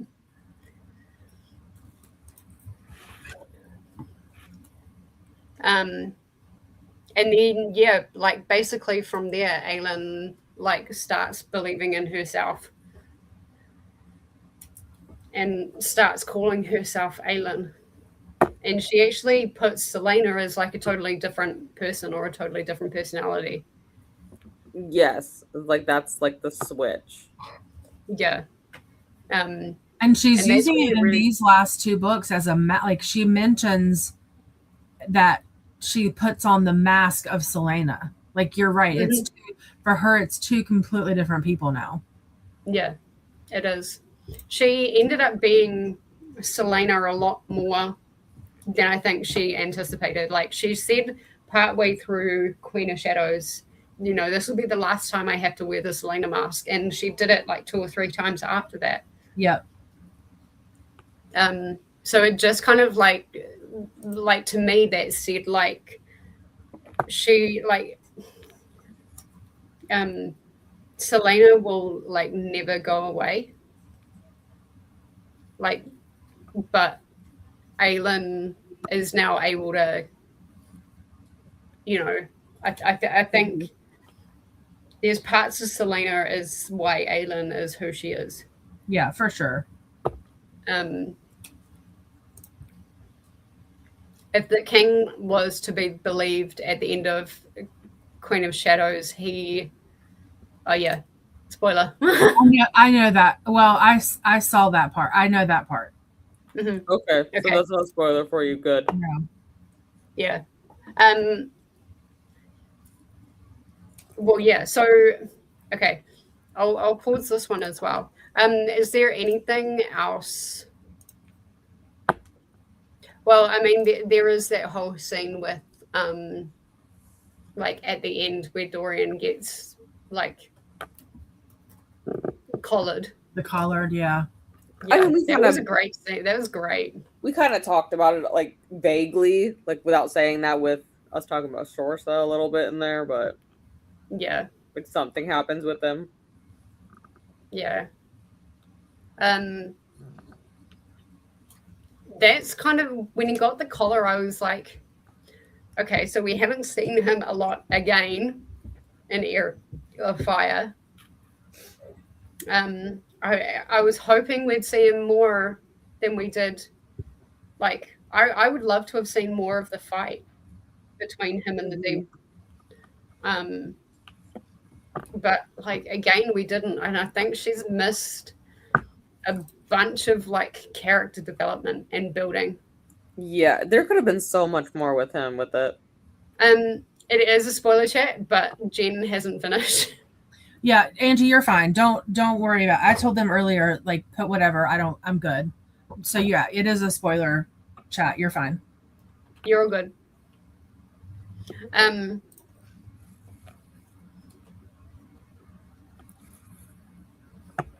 But yeah, the demon absolutely, but like that then begs the question, is the king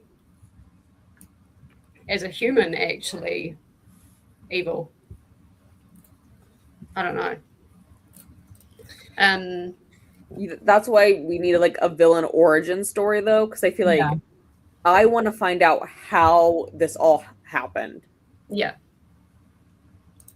I mean, maybe we get it, and I mean, we just don't know. Like, maybe we get like some kind of back to it yet. Maybe that explains why he's wearing a ring. Because everyone that's wearing a ring is possessed by the Valg, or however you say it. My 2 cents in this discussion is the collars that allow the higher demons to possess. He was just wearing a ring. But what if this, I know that they said that Arabin didn't know about the rings, but what if he actually did and all of that was orchestrated by Arabin? Arabin totally did. Arabin was such a manipulative, slimy. He knew, yeah, whether he wanted to admit it or not. He 100% knew. Because I wonder if like that, if the king is possessed because he's wearing the ring, I wonder if that was something that, or the wife. Maybe she's the one controlling it all.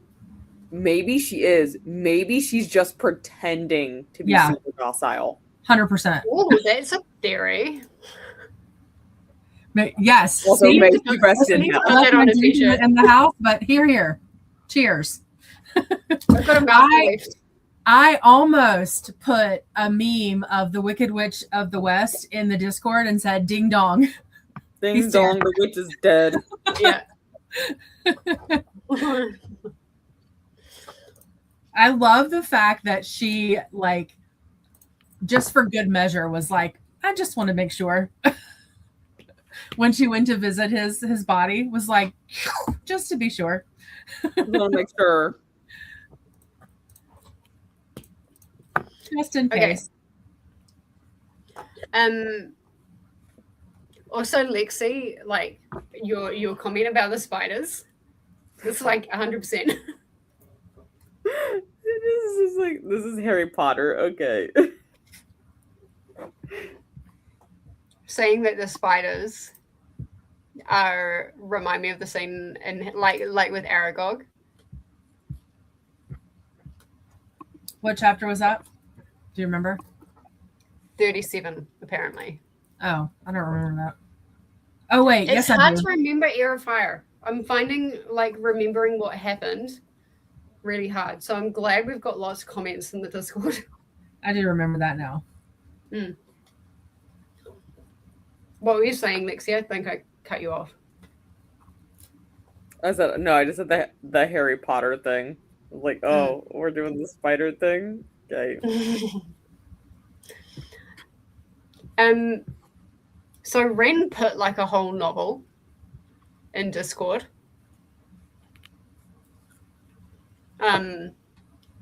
With like predictions. Did any of them come true? I don't know. I'm still trying to.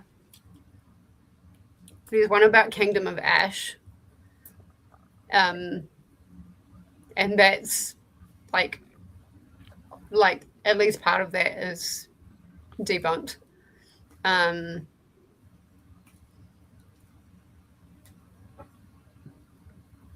don't think Kale will betray either Aelin or Dorian.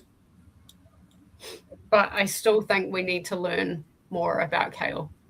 He kind of already did a little bit. I mean, I know he came back to her, but yeah. In the beginning, he was of Queen of Shadows. He was just like, I don't want to have anything to do with you.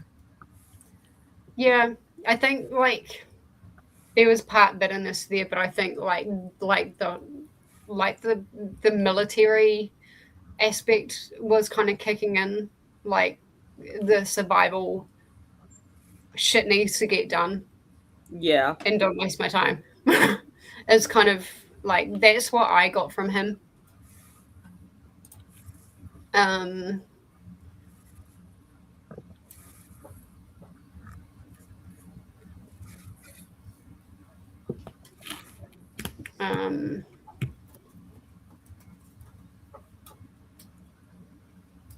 some interesting theories. Arabin definitely stole the jewel, and is known who Selena is the whole time. Yeah. 100% he knew. I'm assuming the king also always known who Selena was, which is... I could see maybe he didn't know it when she first showed up, especially if she wasn't like recognizable. But I feel like he would have known as she was excelling and like all the stuff they were doing.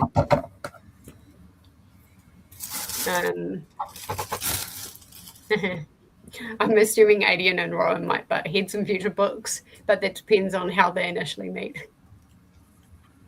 Insert pissing contest meme here. Yeah. Manon became wing leader of the wing leader, but I can see her becoming the leader of the Blackbeaks. And I can see Grandma dying, and I reckon it's going to be Aelin. Oh, that kills her? Yeah. It could be Manon. I was going to say, unless it's Manon, because she's... Well, because at least where I am in the book, we just found out about Astron's history, and Manon's pretty pissed off at her grandmother right now about that. Yeah. So it's very possible. She stays pissed off.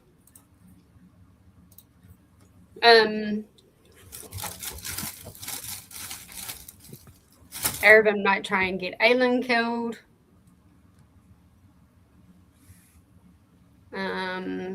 See, that one I don't know, because somebody had put in there how he's kind of like a groomer, and like he gives off that vibe.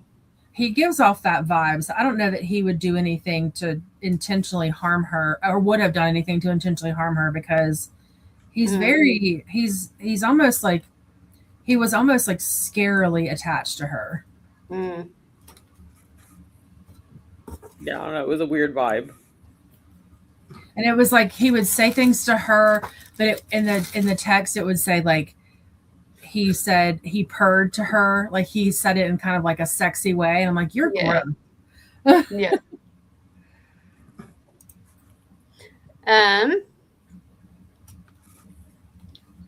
Well, I feel like that's kind of the end of the Heir of Fire discussion. Is there anything else that you guys can think of that you want to deep dive? Yeah, I think my biggest things that kind of live in my head are the collaring of Dorian, and I was really hoping that him and Sorsha would give him an opportunity to be more present in the story. So I was disappointed that Sorsha was a spy, but then also like I was disappointed in her about that, but then the King's reaction to Dorian for that, like I don't know, I still really like Dorian and I'm rooting for him, but that's one of the bigger parts that stuck out to me in that book. That and Aelin growing up. Yeah, for me it was Aelin. For me, like the chapter 48, 49 will live rent free in my head. That too. And like Aelin growing up and being like, this is who I am. Yeah. And she, like, apart from the fact that she has to wear Selena as a mask in Queen of Shadows, she pretty much sticks with it. Yeah. And she grows up even more towards the end. I liked the bar fight scenes in the beginning. That was a fun little ride. Yeah. And then if I'm just wearing my Heir of Fire hat, I really, really did enjoy being introduced to Manon and her whole crew and that. Those were some of my favorite chapters in Heir of Fire. Angie needs to head off. See y'all in the Discord. Bye, Angie. Bye. And hello to Lils as well. Hello. All right. What we might do is we'll go for a quick, like, sprint break, and then we'll come back and talk about Queen of Shadows. Okay. Sounds good. How long do you guys want to go for? Do you? I assume you guys need to have dinner. I had dinner earlier while we were chatting. Okay. Because right now it's 10 o'clock for us. Oh shoot. Yeah. I was eating my dinner when I came on eating my mac and cheese when we were talking. Okay. Well, if we do like a 20-minute sprint break. Yeah, that's plenty of time because I just gotta put stuff away in the kitchen and take that one out. Yeah. Okay. I may be a few minutes coming back from after 20 minutes because I need to take my son up to the lake and find his weighted vest, but it should be close. Okay. So 20 minutes is perfect for me too. Yeah, 20 minutes All works. right. I'll pop us on a 20-minute sprint break. And then we'll try and be relatively organized with Crown of Midnight. Actually, I may as well just pop us in this because I'm probably gonna. Sorry, Jen. That's fine. I got to study, but thought I'd pop in and say hi. Excited to see. Excited for you. Excited for you guys to read the last 3. Wow. Oh, I think it was maybe Lils that said she did Empire and Tower separately, and I think it was Lils that said that. Right. I've been like racking my brain trying to figure out who it was, and I think it was Lils. All right. Well, we would go on a 20-minute break. Sounds good. Really good. I'll pop this off for now, and then we'll come back and chat about not Crown of Midnight. You're The never red gonna get one. it. You're never gonna remember it. I'm never gonna get it. Midnight. This one. Yeah, that one, the one that we just read. This We'll one, the one we just finished.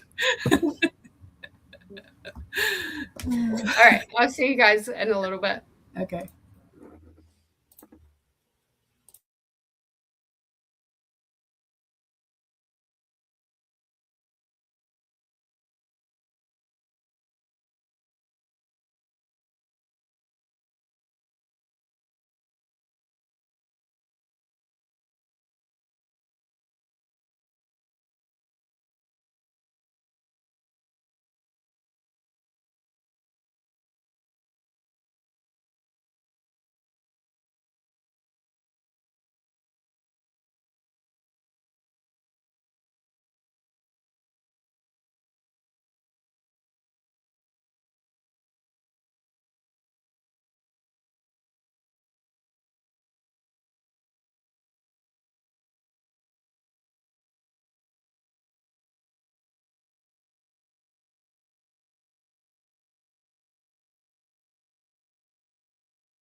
All right.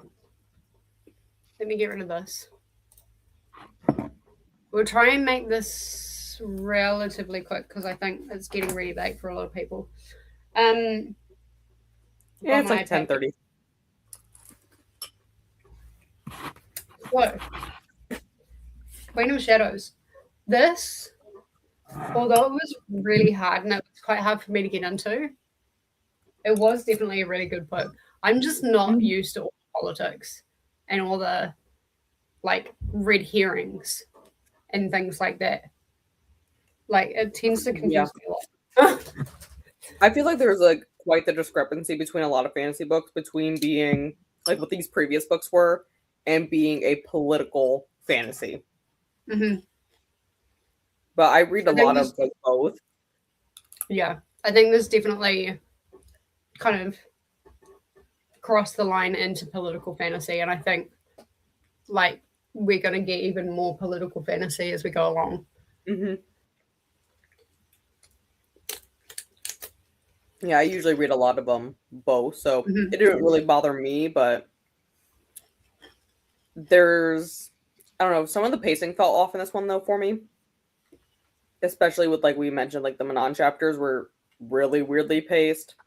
But then I felt like we went through, I feel like normally there was like we started off a little slow, peaked, middle gets a little bit and then we peak again before the end.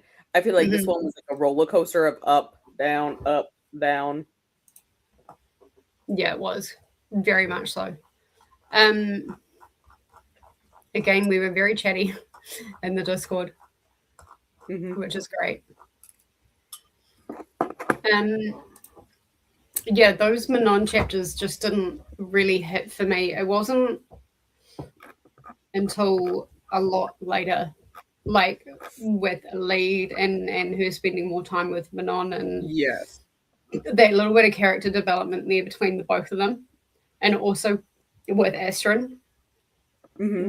Those chapters really started coming together for me. But with how Manon was acting, it just didn't. Yeah, I don't know. It didn't feel like the same character. Mm-mm.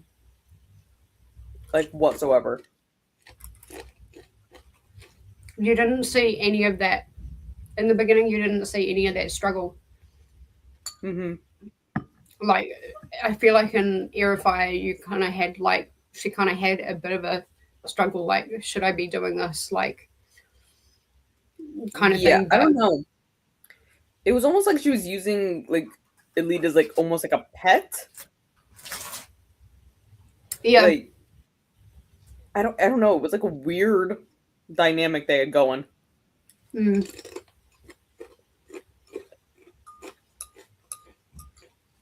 But yeah, I think we're going to see more of Manon. I think there's going to be a big confrontation, like with her grandma.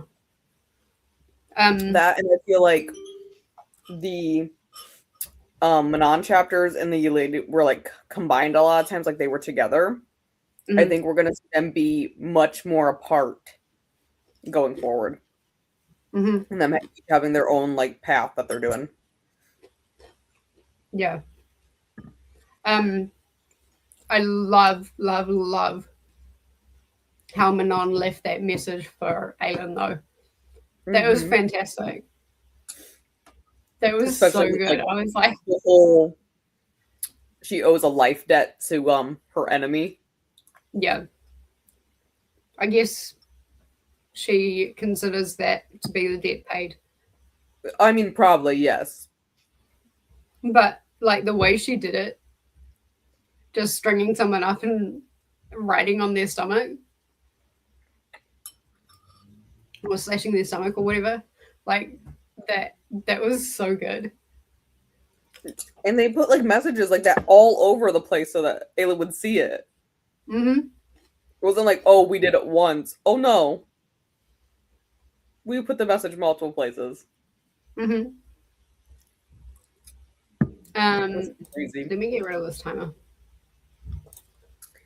I also feel like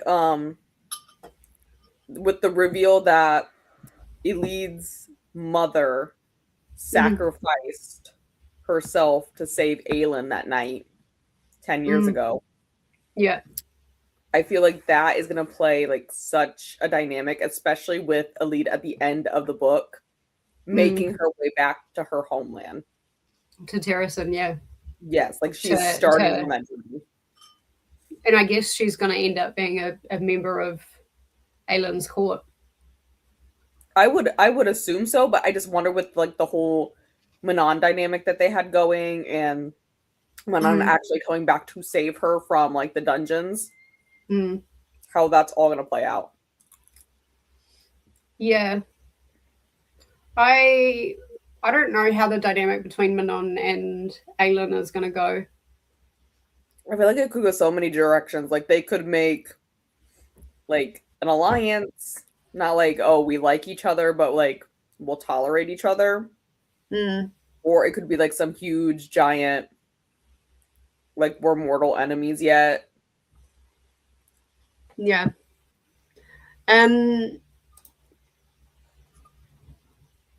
But definitely, like, yeah, definitely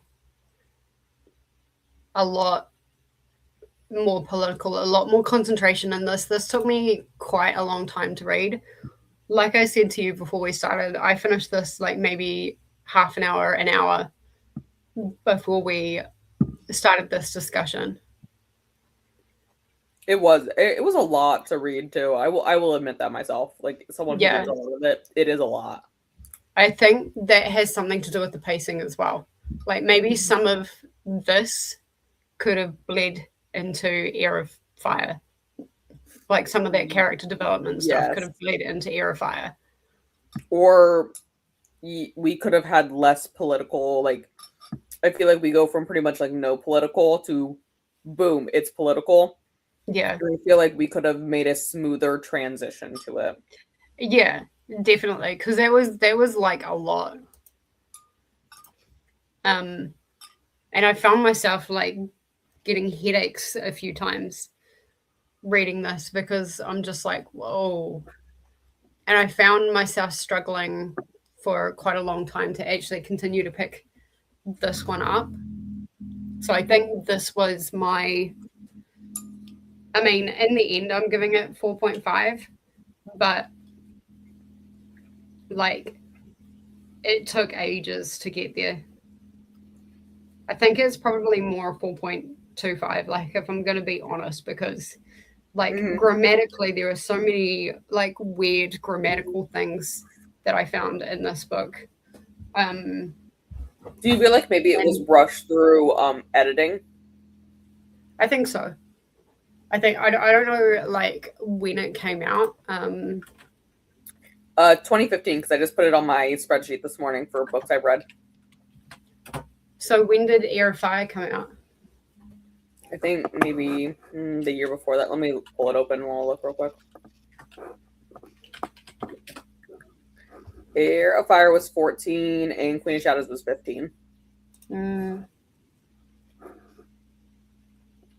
the Assassin's Blade was also 14. Crown of Midnight was 13. You can understand.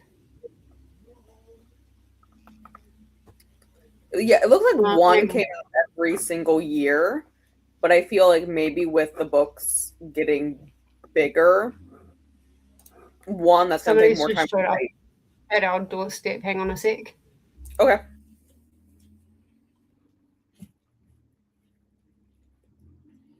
Well, I would show you guys Ellie, but she's down here licking the rest of my bowl. Eleanor, do you want to see everyone? You act like you starving. I swear to God, I feed this dog. She has a whole bowl of food. Whether she eats it or not is up to her. Hey, girl. You lick the bowl clean. Thank you so much. Thank you so much. Hey, can you come up here and say hi to everyone? Like you're awake right now. You can like show them your toy or something with your sister over here. Hey, stop. Stop, stop, stop.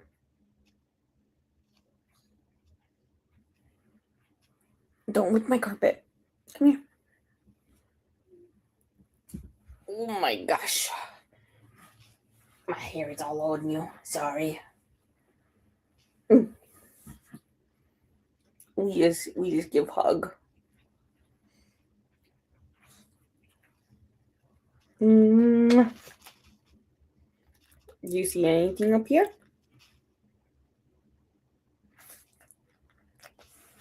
What? What are you looking at up here? Oh, what are we looking at up here? Guys, I'm really sorry. I have to go up and supervise a blood test for Grandma. Can I get you guys to like lead the discussion? And I'll catch up. Give me like 5 or 10 minutes. Okay, Then we'll talk. I'll be back. Yeah, we can do that. No problem. Jesse and I were just talking about Elide and Manon, that like dynamic, and how it's kind of weird at times. Like to me, it almost seems like she was like a pet to Manon, like with the whole sleeping in her like room, like in the corner. It was just weird. Yeah. I mean, I'm trying to remember. I like where I am in this story now. She's been in the cell for like 4 days or something like that. Yes. I'm interested to see if they. I mean, it feels like to me, Elide is like she's this lost, of whoever, but was his name Theresen or something like that? Yeah. And she's like just looking for someone to love her. It's kind of the way it felt to me, but I almost wonder if she feels like that though, because we know that her mom sacrificed herself 10 years ago right to save Aelin. And she even says like as a kid, Aelin didn't play with her because she was like super shy, wasn't outgoing, didn't really talk to her. I thought that was. Wait, so they're the same age? Roughly, yeah. Okay. Okay, so I think I had it in my head that she was younger. I mean, maybe she's a bit younger. I guess we don't really ever hear like a number. At least I don't recall like a number for Elide, but enough that she remembers her and Aelin like both growing up in Theresen and them not really hanging out, I guess. Yeah. And then I'm interested to see if we find out, and you can tell me yes or no, I really don't care, but if they actually end up going to look for her. Yes. You're actually very, very close to that part, actually, where she gets rescued. Okay. Because she was like, it's been 4 days. Is anyone going to come look for me today? Yes. Eventually, like, Manon comes back and is like, why isn't she, like, she, like, walks into, like, their shared, like, bedroom, I guess you could say, and, like, the smell is, like, faint of her, like, Elide's, like, scent is faint in the room, so that's what sends her off, like, on this, like, mission to find out where she is, and she finds her in the dungeon. Mm-hmm. But then, so what were you guys saying about their relationship or their dynamic? It's just weird because like they share a room, but it almost sounds like Elide's like palette is like shoved off in the corner, like just stay over there. She just helps in the kitchens and in the laundry and stuff. Like I don't know, it just feels like some weird, like she's like a pet to Manon. Like Manon's just keeping her around for like I don't even really know what reason. Yeah. But they do end up splitting courses at the end of this book. Like, they go off on their own separate ways. Oh, really? Like, it ends with a lead going to take off and going to Terracin. Like, they leave as like a group, like almost like Lead's being brought in as a member of the coven. But then she has her like go off on her own, and she's headed on her way back to Terracin. Weird. Sorry about that. That was super quick. Yeah, I mean, he was pretty efficient. He was in, out. Yeah, that was super quick. Oh my god. Yeah. No, he was good. Like when I left the first time, I had to like show him into the house and stuff like that. But because if he came in and Grandma and Granddad didn't know, like they were asleep. Oh gosh. That would terrify them. I'm just like, Grandma. So yeah. And then wake up from your nap. Yeah. Give the man your arm. Yeah. You can go back to sleep in 5 minutes. Okay, what did I miss? Oh, we were just still talking about Alita and Manon. About how like they go their separate ways. Yeah. I think they're gonna converge again. But they had a really nice relationship. They built a really nice relationship, I think. At the end they did. It like before that, like I said, it felt weird, but like during the rescue it like changes. Yeah. Definitely. But it's like Elite stands her own ground when she's captured. And like Vernon comes in and they do that like forced bathing thing that's weird. Yeah. I don't know. It was like a weird scene with them being forced bathed, and I'm like, I feel uncomfortable right now. Because it almost seemed like to me like it was being set up for like we were gonna read like an essay on the page. And I was like, no, I really don't want to read that. Yeah.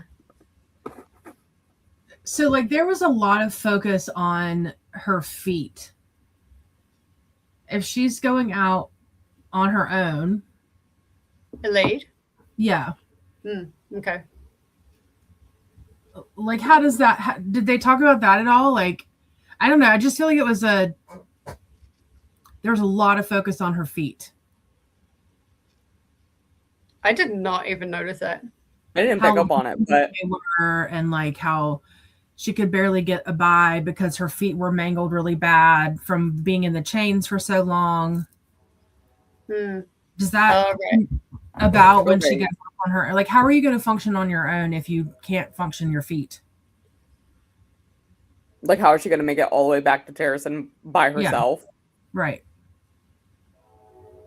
It's a very like, I guess I'm bringing it up because she doesn't focus. Sarah J. Maas doesn't focus on things just to focus on things. So, like, I felt like there was such a large focus on how mangled her feet were and her ankles were. Like at one point they said her foot was almost like backwards or inside out or something weird, and because of the chains and stuff. And then for her to just be like, I'm a free bird. Freedom. Yeah, that is a very good point. I almost wonder if like she's going to like she's going to try to get there, but if she's going to be intercepted along the way. By like someone else, whether that's like Aylin's group or something, or if it's Maeve that's gonna come in. Because where are they? They're in more. How did she leave? Did she leave on a wyvern or did she like? Okay, she left on foot. I was say they left on foot, but didn't they were all in that group though, with all of the wyverns sleeping around them.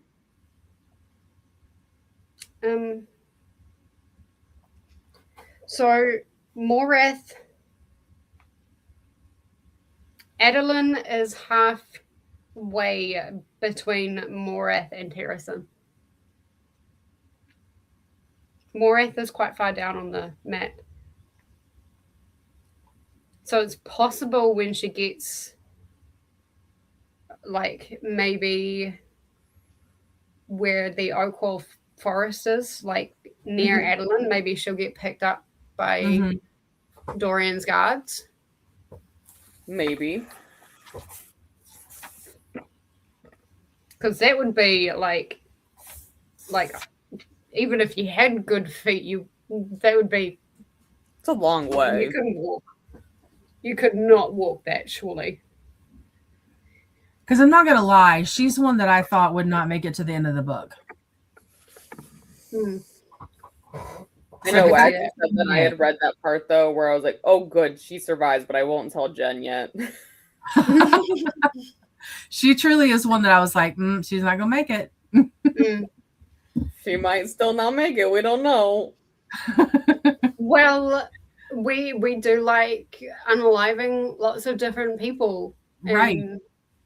Yeah, and all the ones that I like. I feel like just like looking at this map though, there are so many places we have not been yet.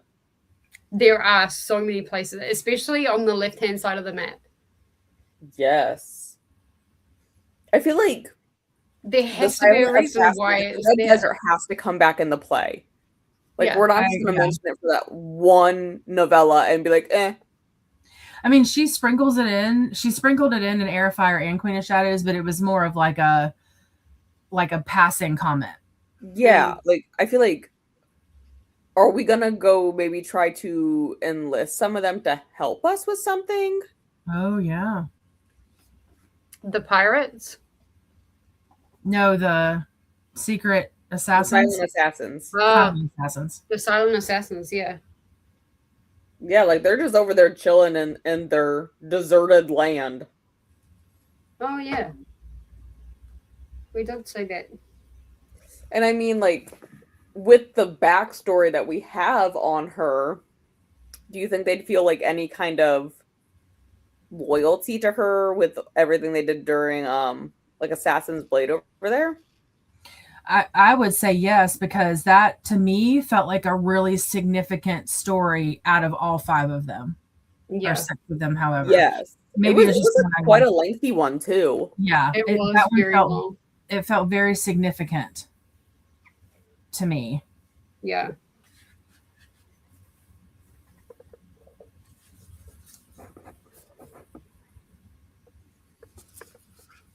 I mean, maybe that's who she calls in to help. Maybe. But yeah, I also feel like we haven't gone up to these frozen wastes. No, we haven't gone up to the Western Wastes either. And I'm kind of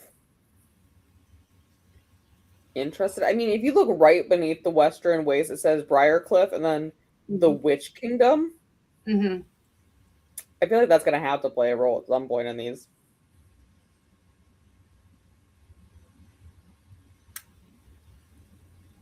Yeah.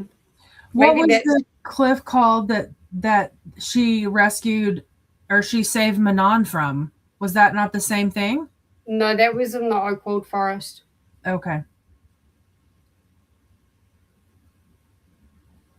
Somewhere in the forest there. Mm-hmm. Okay. But yeah, that'll be really interesting to see when that comes into play, because there are a lot of places that haven't been mentioned yet. I mean, there are some that have been mentioned in like passing, but that, and I feel like we got to go back up to Terracid and like find more stuff up there. Yeah. Well, at the end of the book, I mean, Aelin steps foot on Terracid land. Mm-hmm. So I don't know. I guess I'm intrigued by it.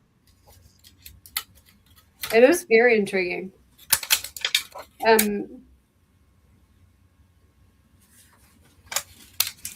That first chapter, though, that was a great first chapter. Mm-hmm. It was a great way to start. But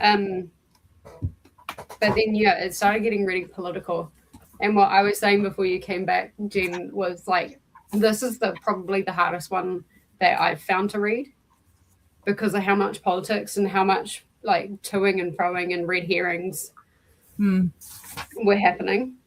Like, I found myself getting headaches a few times, and I found it hard to actually pick the book back up. And that could have been different if I had paid for the audiobook. But I didn't. I read this whole thing with my eyeballs.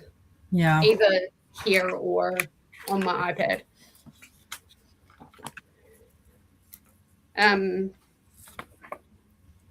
But it was good to see a little bit more of Arabin. As slimy as he is a fascinating character. Yeah, but like we said, I feel like that plot went over so quickly. Mm-hmm. Yeah. When he put the ring on her. Yeah. Okay, My heart was pounding. That was very concerning for a bit. Yeah. That made my jaw drop when he did that. I mean, I'm like, in hindsight, I shouldn't be surprised. But that did make my jaw drop. And then, like, one chapter later for SJM to be like, jokes JK. on you. Yeah. Like, my heart was pounding. And then the way she was acting was similar to the way Dorian was acting. Yeah. I remember it was so funny. Like, I mean, she did that on purpose, though. You know she did. She wanted him to think. But I got to the part where it was like, just kidding. And I was like, what? What? Yeah. Is this a joke? That was me as well. I was like, well, that was like a waste of like, especially because like, they weren't in on it. Like, yes, wasn't in on it. Lysandra was in on it. Yeah. Yes. Yeah, that part tripped me up too because, like, she starts yelling at Lysandra and everybody did like, "Get out of my kingdom! Get out of my kingdom!" And then I'm like, or that was after Arabin died, but during that part, I was like, "Wait a minute, you're in on it. What are you doing?" Yeah, that's crazy. But that's what I was talking about. I think in the maybe the last discussion, or maybe it was on a sprint, where she like throws out these like webs, and like you don't really see it coming, and then all of a sudden it's like, ta-da! Ta-da! Remember this thing I mentioned 40 pages ago in one sentence?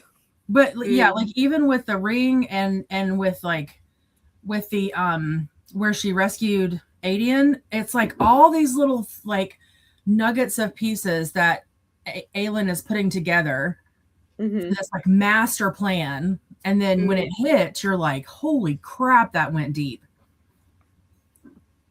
Yeah. And Sarah J. Maas does the same freaking thing. She writes her own brain in her character. Yeah. It's Can you imagine like the like map or like outline this woman has to have to keep literally like the whiteboard with the red string. Yeah. You've said that before, Jen, and like that's like that has to be what was going on. Yeah. And I wouldn't be surprised if there's like a physical. Oh yeah. Yeah. And it would be so funny if it was a lot like our conversations where she's like, but what if we do this? Like our little theories, but what if it's this? And she's over there like, but what if I move this string way over here? Yeah. And then we'll see what happens. Yeah. We'll run with that idea. Yeah. There's a part that I highlighted that was talking about magic.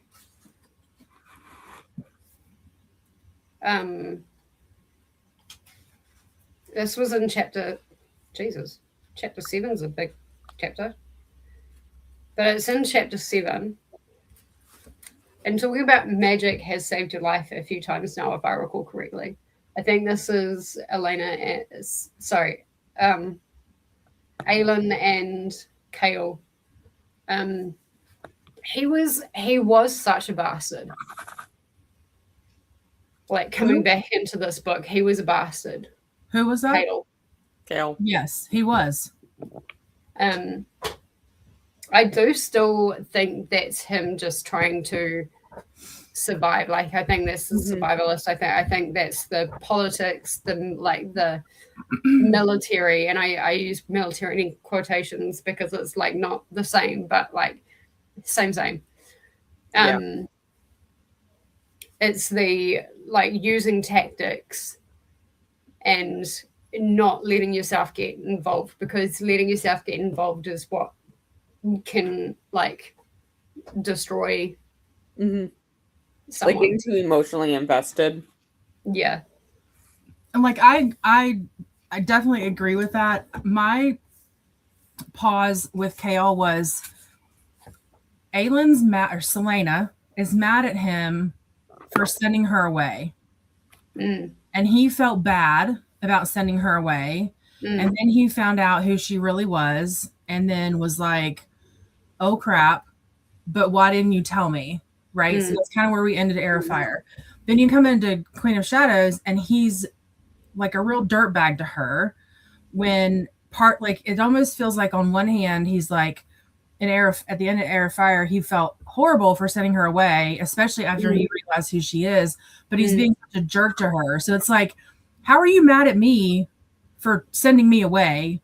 And I didn't know, it's kind of like that weird, like, you don't have a right to be mad at me because you sent me away, but I had a right to not tell you who I was, because A, I'm just figuring it out myself, and B, like, what kind of doors is that going to open for all kinds of chaos, right? So that's the part I struggled with him. Like, how do you have a right to be mad at her when all of this is kind of because of you?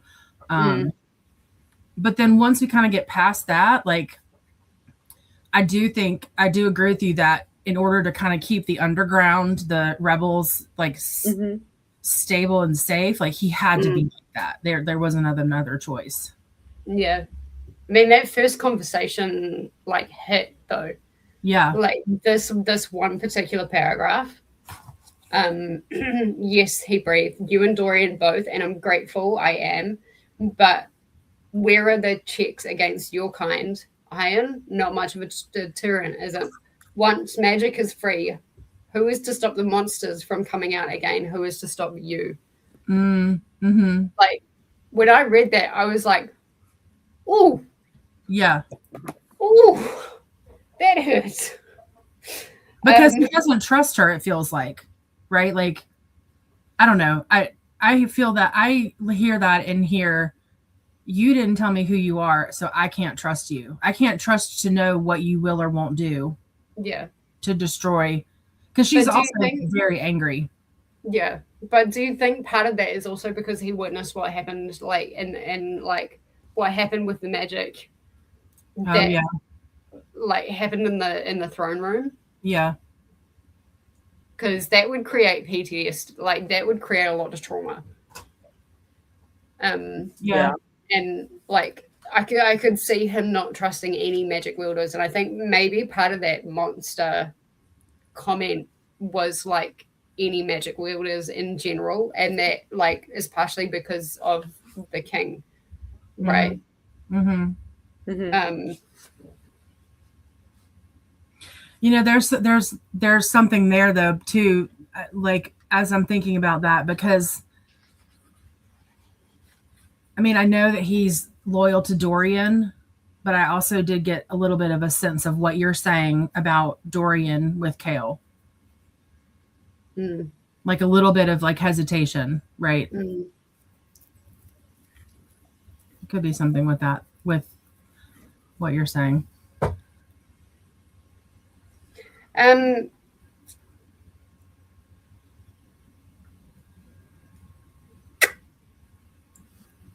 So you know how you, Jen, said to me about the Duke, like in chapter 8,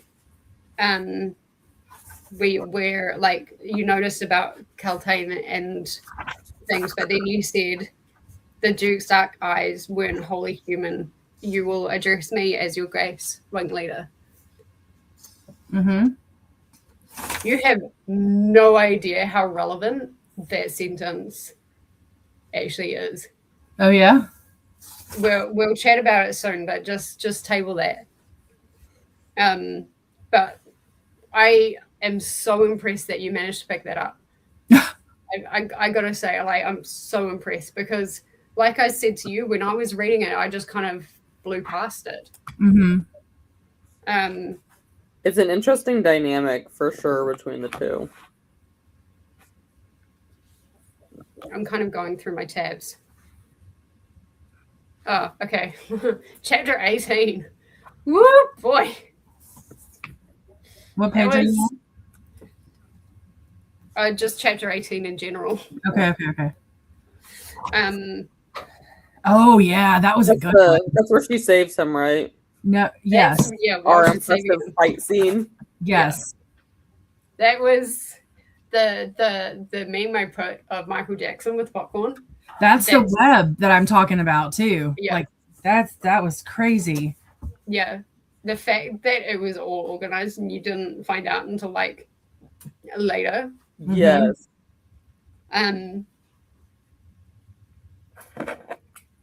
But at the very end of chapter 17, behind him, across the hall, the dancers shattered their roses on the floor, and Adian grinned at his queen as the entire world went to hell. I thought all through like 16, 17, that maybe not 16, but that area, that the dancers and the like teacher or whatever was just a like disguise for her. I didn't realize that they were going to all be in on it. No, I didn't realize either, but like it has also added another interesting layer to Selena being that she had another like side of her apart from assassination, and that was like the dancing, and like that was kind of her freedom, her vice. Yeah. I guess to keep her slightly human. So that was a nice touch. So help me understand these word mark things, because during that whole thing, it talked about her memorizing, like they were written on like certain access points throughout the theater. Mm-hmm. And then at one point, I know that she writes the letters on her body to protect her from the Valg, but how I wasn't understanding how her writing, she said something about what she wrote, what she memorized on the chains, and so is that what, like, are they giving context clues around the theater of how to exit? Am I saying that right? Like, she made a point to say that like all the exit points or entry points or access points had word key or like word, I think they're word keys, right? The letters on them. Mm-hmm. And then, word marks. And then to release Adian's chains, she wrote down the word marks on the chains and they released. I thought they were a different set of word marks. Maybe so, but like it said something about her memorizing the letters or the word marks, but like where did that come from? Didn't she have like a book that she took from Naomi? Oh, okay, yes. Because okay, yes. So that makes more sense now, because when she's in the wherever in Morath, I think, and she's reading the letter, that's where she pulls that from, right? I believe so. Okay, that makes more sense to me. She was like studying the word keys, which is how she knew what to use to release Adian and then how to read the letter, right? Mm-hmm. Okay. Well, how many times did she like use those? Like even during like the confrontation with Manon, she was like, oh, she's fidgeting a lot, but really she was like writing that stuff on the ground. Yeah. Yes. And when she faced Dorian,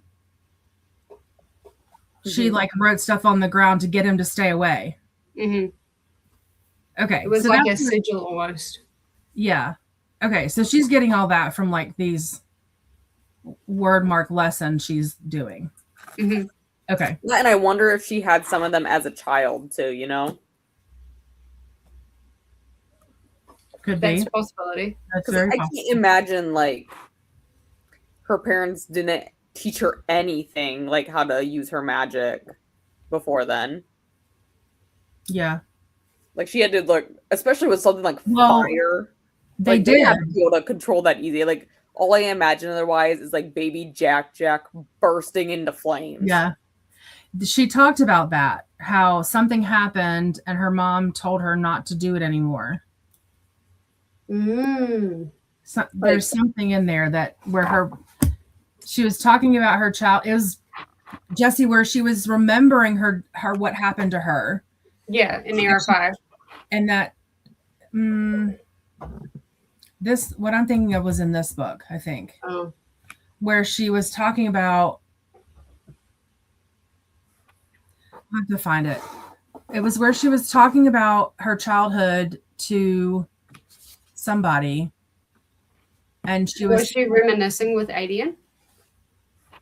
That's possible. Okay. Yes, that's probably about where it was.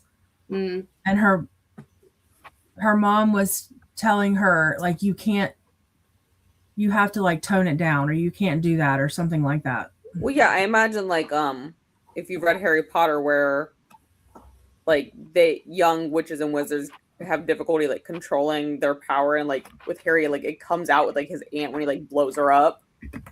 Like I wonder if they have like the same kind of like strong emotions like send their magic haywire until they learn to control it. So I imagine like in those kind of cases like her parents would have had to like teach her some kind of self-regulation so she didn't, you know, start everything on fire.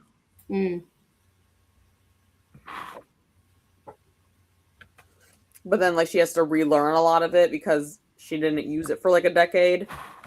And it, you know, it was kind of like blah. Yeah.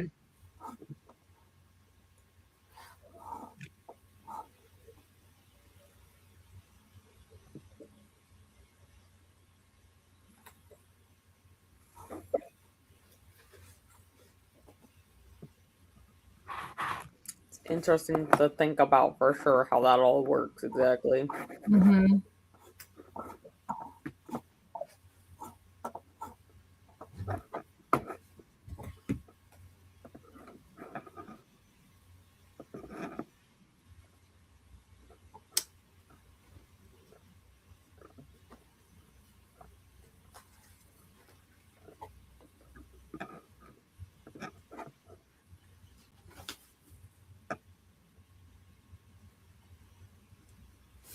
Can we just like the when Rowan came back, it's like I feel like when like before Rowan came back, she was essentially Selena again. Yes. And then the moment Rowan came back, like I could actually see like a physical shift in her. I also feel like Cale noticed it. I feel like he became extra, like an extra bit more dickish after that. Like, yeah, he definitely kind of was very distant with her. But I love the fact that Rowan came back. I was like, yay, Rowan came back. I mean, and he came to her.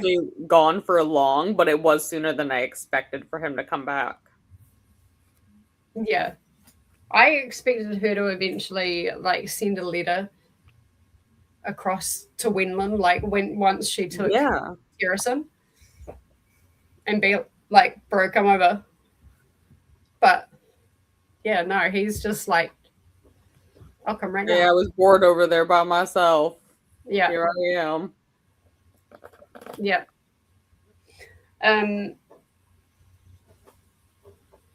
But yeah, I was very happy to see Rowan. But the trying to be romantic while still being YA. Yeah, that was funny. I feel like the one comment about the like moaning or like not wanting anyone around, I was like, yeah, that doesn't really fit with the vibe of it being YA. Yeah. It's kind of not back in like do anything, but still, it was like an offhand comment. I was like, this is YA. back when that got written, I felt like YA was just starting to get a little bit spicier. That, and I guess it kind of brings up the whole point where it technically isn't like ACOTAR technically shelved as YA, but like at some point in the series, it is clearly not YA from what I hear. I would not class ACOTAR as YA. I'd call ACOTAR a new adult. Yeah, I would too. But they keep it though in the YA section at like libraries and bookstores. Yeah.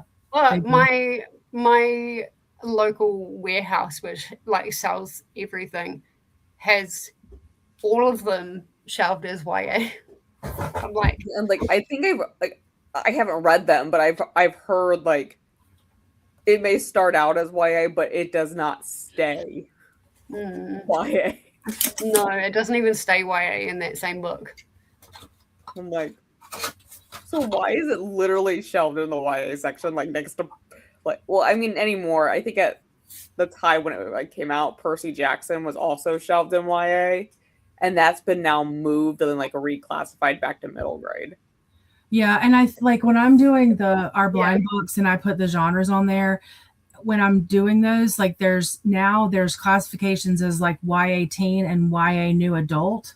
And so a lot of these are being transitioned, to your point, from YA to like YA new adult or YA teen specific, because it's not adult, right? Like it's still young, but it's not like middle. We're diverging some classifications now on stuff. Yeah, and it's like YA older teen / new adult, I think. But at least the first one, I haven't read anything past that, but they are like starting to reclassify YA into teen and adding in that new adult. Yeah, and a lot of like the younger, like what was classified as YA before, like I said, like Percy Jackson is now being moved over into the middle grade section. Yeah. I would definitely say Percy Jackson is middle grade. I would too. Yeah, at one point it was like labeled though as like YA. Yeah. Yeah. My 6th grader, or I guess they're reading it now in 7th grade. No, they read it in the 5th grade, actually. Both of my kids read it in the 5th grade for school. Percy Jackson. We didn't read it for school, but they did show us that god awful movie of it. They're like, it's a movie Friday. You guys just deserve it, and they showed us that.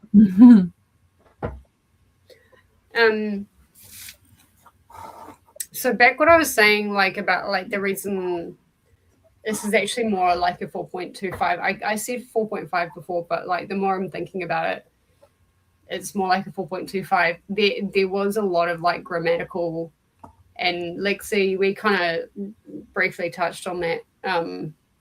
There's a lot of like weird, wordy grammatical things. And even some of the stuff that I read today, I had to like read a few times and it still didn't make sense. Yeah, but like I said, I wonder if it got pushed through publication because like they're all published.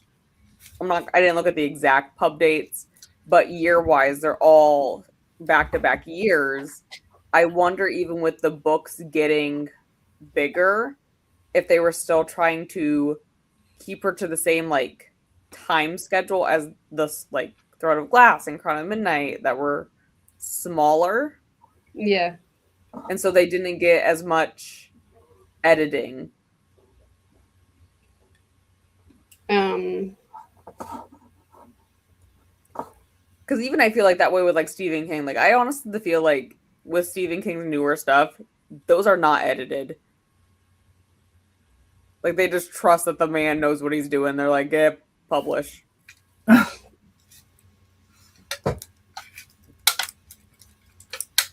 That's pretty ballsy for them to do that on book 4. I wonder though, because like I know this series was like even big back then. Like I didn't jump on the bandwagon back then, but I know it was like big, and like people say like it is emotionally devastating. Are you talking about this series? The later books you get. See, Paula said like she reckons I'll be destroyed in this book. There was nothing that got me like emotionally choked up in this book whatsoever. I think she corrected that, didn't she? And said it was Heir of Fire. I mean, Empire of Storms. Oh, did I she? wonder if it's one of those things where like the timeline gets muddled as you're like, it happens vaguely around. There's at the moment there is literally only one thing that could get me emotionally ruined. What? And that would be Abraxas. Oh yeah, you did say that. Yeah. But here's one of the weird grammatical things. And I'll have to look inside the book to see if it's the same. I don't know what chapter it was. 82. This is a Manon chapter, so it's talking about like Manon, Alid.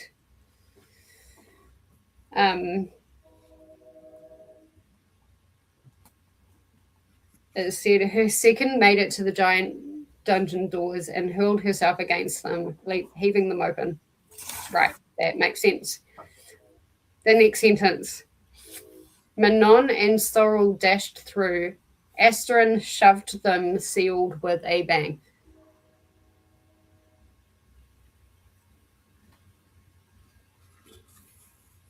No other grammar.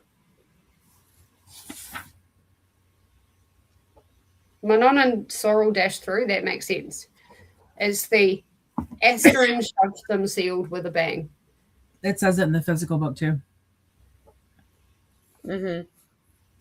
I had to read that so many times, and then I just had to leave it. So I think there should probably be a comma or a pause after them. So Manon and Sorrel dashed through. Anon shoved them, comma, sealed with a bang.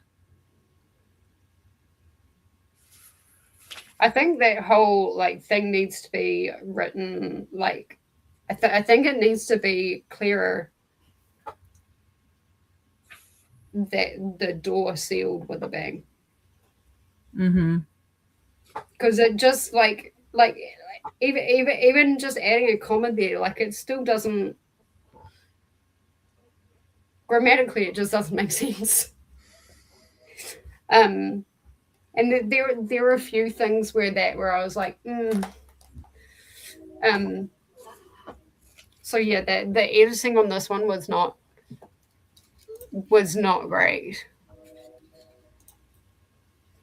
Yeah, like I said, I wonder if it just got pushed through faster.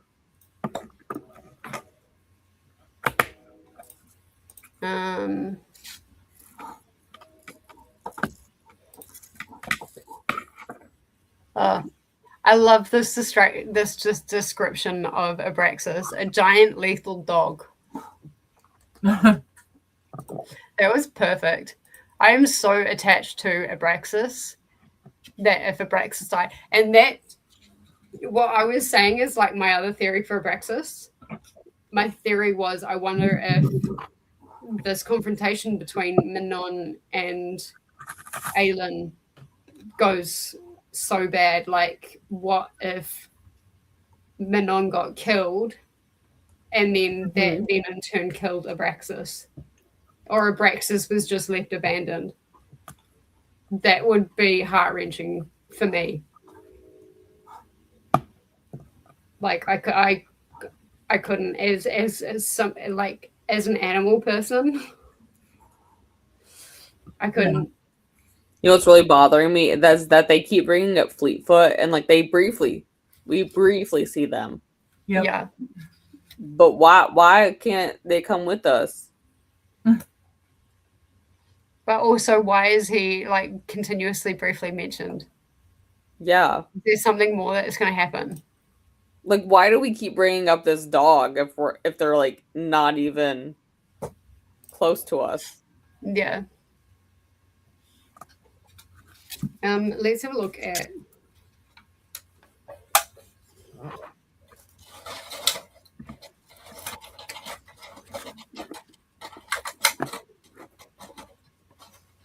Maybe it's just for all the animal lovers who can't handle the dog going away and just sure he's still around. Like, why we keep bringing it up? Okay,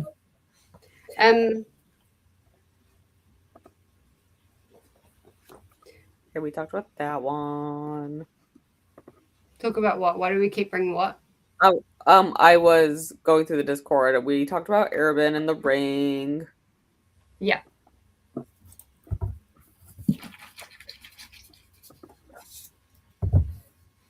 Yeah, the ring, the fact that it was fake. Yep. Okay, Angie's comment for chapter 38. I love how Maas just casually drops that Lysandra is a shapeshifter, and we're like, okay. Yeah. Moving on. It's funny. To me, she was like an evil stepsister from Cinderella for a long time in my head. And then we heard her backstory again with the backstories, and I was like, okay, I like you now. I actually quite like Lysandra now. Yes, I can't hate you now. Let's talk about Angie's comment for chapter 32. This is something that I wanted to bring up. The title of the book is called Queen of Shadows, right? Mm-hmm.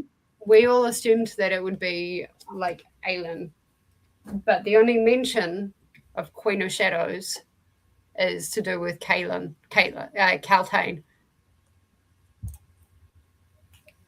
It's the only mention of Queen of Shadows.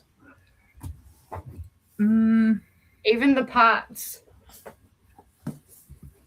like the name of the part is Lady of Shadows, right? Like, yeah, that's fine. Part 2 is, oh god, what was part 2? That was chapter 48, right? Yeah, that Queen was of Light. Like, Lady of Shadows, I could see relating to Aelin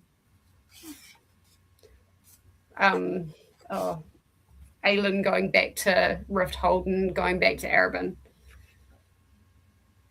And with like all the black clothing back and the mask and things like that. But the only mention of Queen of Shadows, and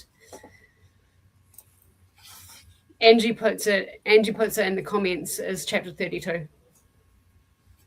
I thought okay. Because she was a Manon chapter.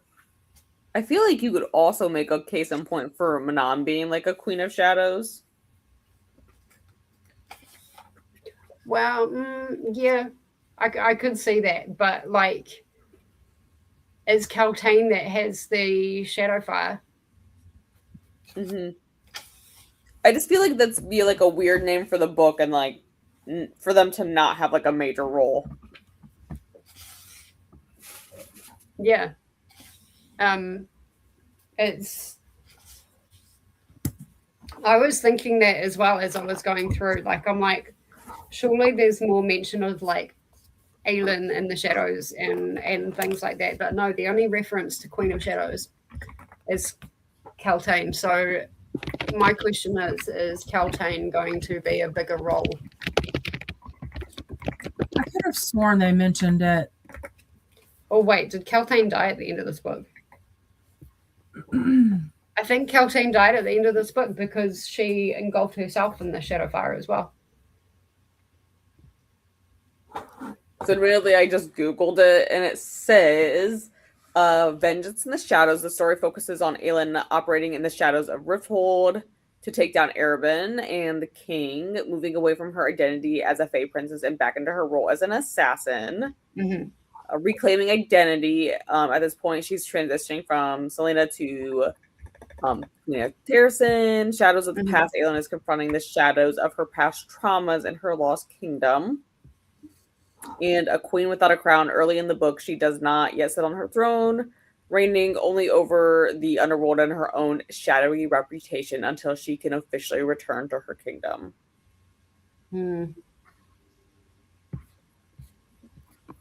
Makes sense. But I think it was weird. Yeah, I just think it was weird that like Kaltain was actually mentioned as a Queen of Shadows.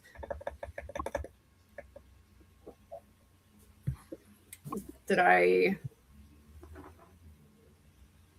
32.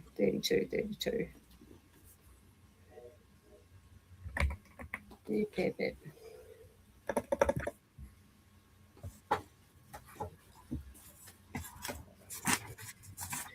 I didn't tab this.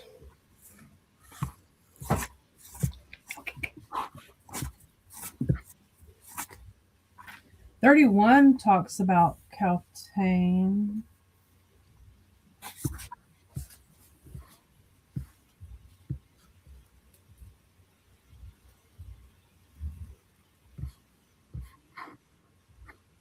What's this tab?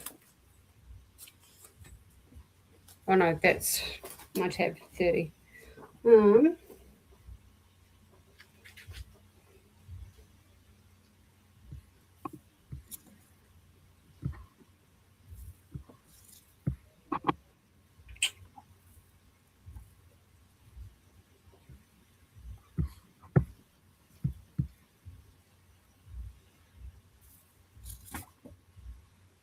Shadowfire.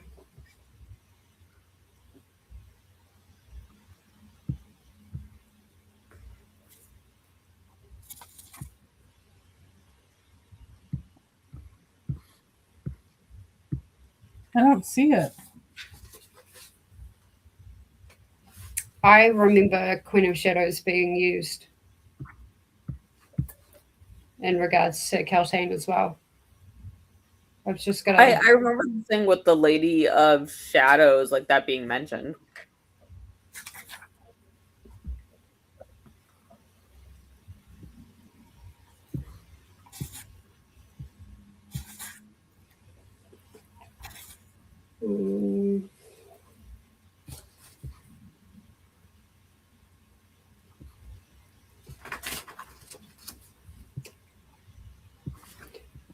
I might have to look it up on my iPad.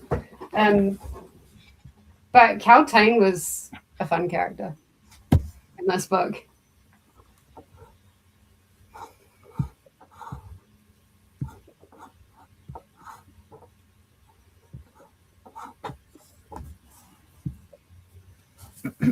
She, what was I going to say?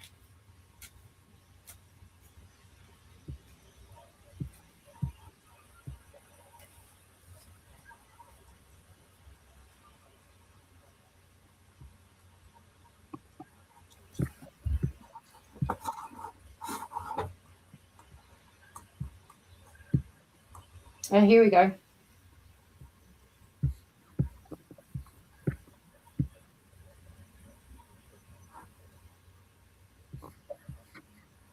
Oh no, this is part of this isn't an alien. Oh my god, why am I calling her an alien? Alien. No, right at the very end of chapter 18. Alien is referred to as a Queen of Shadows. So yeah.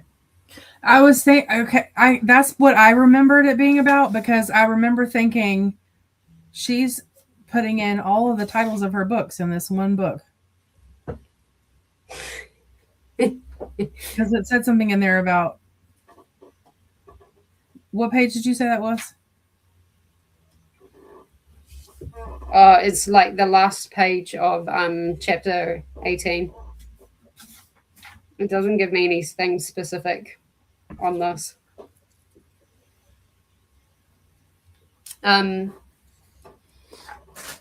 Yes, Angie, we're still here. Angie's saying maybe Caltaine is the Queen of Shadows. Well, did I? No, Angie just commented, "Good Lord, you guys are still here." Look, this isn't as long as last. It's only 4 hours later. Yes, we're still here. Yeah. And I feel like we're moving through this relatively quickly. Yeah, so, I mean, I feel like we're a good chunk through the book. Yeah.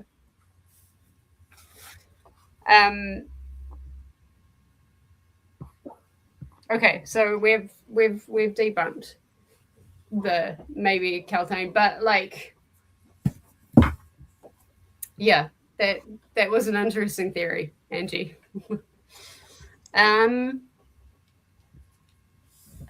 Remind me what was chapter 75 and why that was chills for Corey.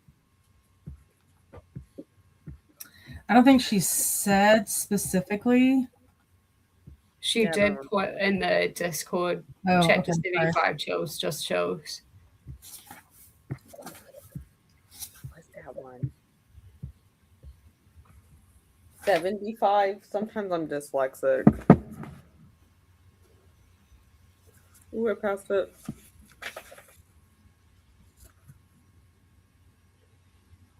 Oh, is this where Lysandra's doing all the killings? This one's 80 and heavy, it looks like. It looks like it. Yeah, you're right. You're right.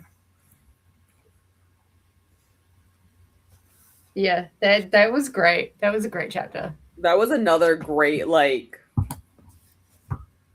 Action combat heavy chapter. sequence. I guess we'll say Oh, what? like a combat sequence if we compare it to like her like combat sequence back in chapter 18, like when she was a free alien. Yeah. Angie said she doesn't stand by that theory anymore.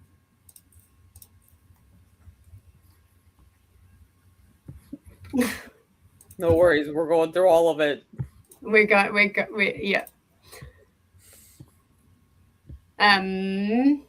I love this. Done for today after chapter 44. Fuck Arabin for the bullshit he pulled. Good riddance.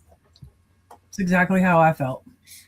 Well, like we said, I feel like that could have been more fleshed out, but yeah. No, I agree. I think that he could have done more damage before they unalived him.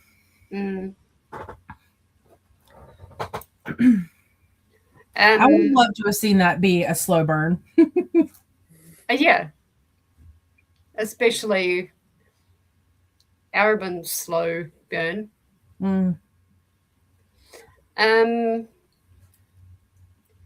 I like Denise's like questions here. How does Lord Parrington's ring? How is it different from word keys and wordstone collars? Well, we'll come back to that. How does the Parrington ring play a role with everything? Again, we'll come back to that. These are like some very valid questions. Yeah, I was going to say the same thing. Those are good questions. Is Dorian just a mindless vessel for the demon to be in control? Well, he does gain control back, which is really good. So I'm past that part, but I don't know if I understand, and it's probably because I was trying to get through it so fast, but I don't understand how, because the only way before that you were able to be released is for them to kill you. So help me understand how he got away different. I don't fully understand it either. Okay. To be fair. No, I don't. But I just was like, okay. Yeah, and now he's free. Because it almost felt like he was released.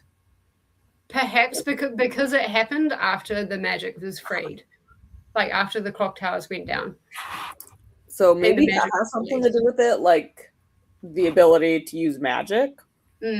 I'm wondering if Dorian's magic was more powerful than the demon that was in him. Oh, yeah.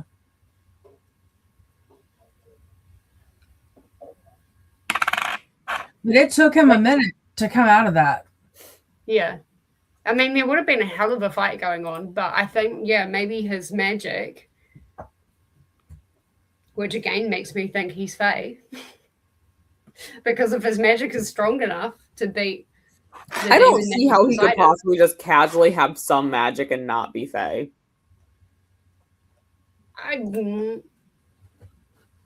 Possibly, but I don't think so.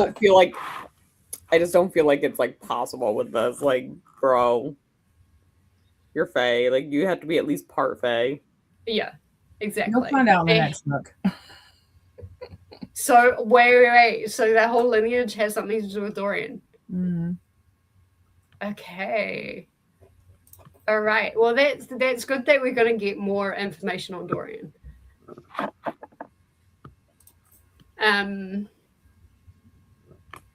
But yeah, so let's talk about some of these questions. so the ring, the king's ring,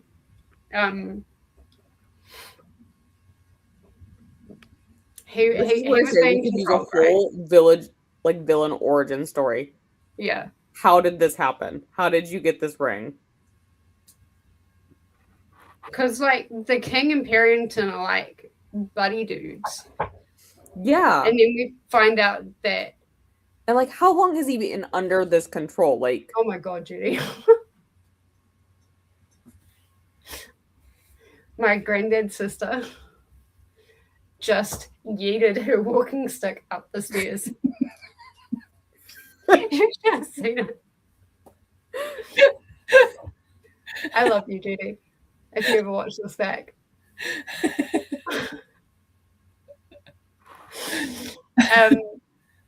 That was great. That was great to watch. Yeah, so the king was under control by a demon. And then we find out that Erwin, Jesus, this ancient. Oh, and there's Uncle Mike. Uncle Mike will never watch this, but hi. I like because I've just got back from shopping. I like how you said earlier, Jesse, that the difference between the ring and the collar is levels of power. Mm-hmm. I'm pretty sure that's what was explained either in the end of the Heir of Fire or like throughout this book. Is like the collars are like the higher ups and the princes, but that really makes me question, because the king was wearing a ring, the king wasn't wearing a collar. So if that tracks, the king only was under the power of a lesser demon, right? Yeah, but like, how long was he under it though? That's what I want to know. That's another question. Like, I assume it before Throne of Glass takes place. Yeah. Well, yeah, because they all had the rings. Didn't they talk about that when they were when they discovered about Morath or however you say it?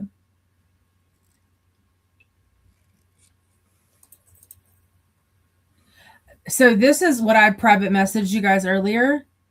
That part right there, because where I am, Kale's dead. And because of the collar. Yeah. So Denise is saying, let me tell you what I think, how he got away. Who got away? Dorian?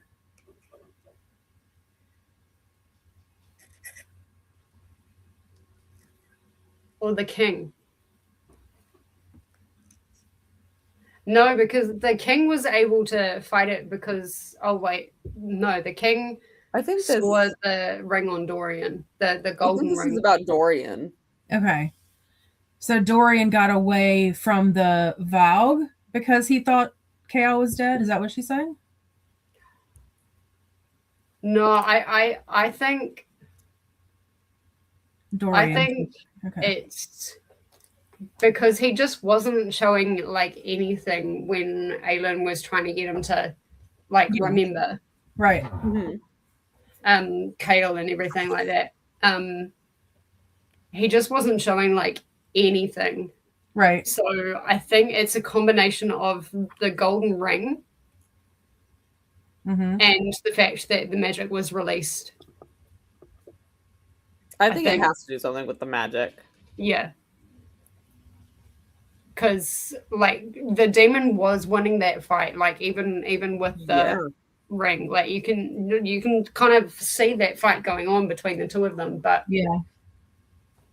like he was the demon was winning that fight.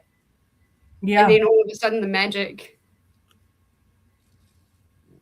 got released and poof.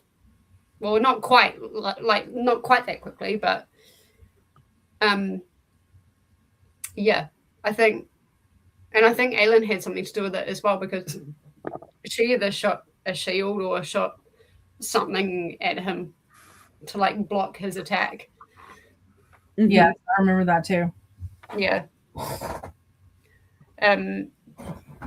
Because I was thinking like the word marks are like the lower power, and then you've got the rings, and then you've got the collar. So when you said the collar is higher power, I was like, oh, well, that makes sense that they're levels of intensity. Maybe it has to do with like the size of them. Because Adian didn't have a ring, right? He only had the chains that were released by the word keys. Yeah, he only had the chains. And then you got. I wonder if that has something to do with size, because like the collar would be bigger than a ring. Maybe. Also, a ring is less like obtrusive. Yeah. On someone who's like such a high facing individual. That's why it kind of surprised me that they had a collar on Dorian. Like, was this man literally walk around with like a dog looking collar on his neck? I think that was a statement. I don't think it had anything to do with that. Yeah. I think that was a statement, because he did say, like, with his the king's interaction with Aelin right before. Yeah.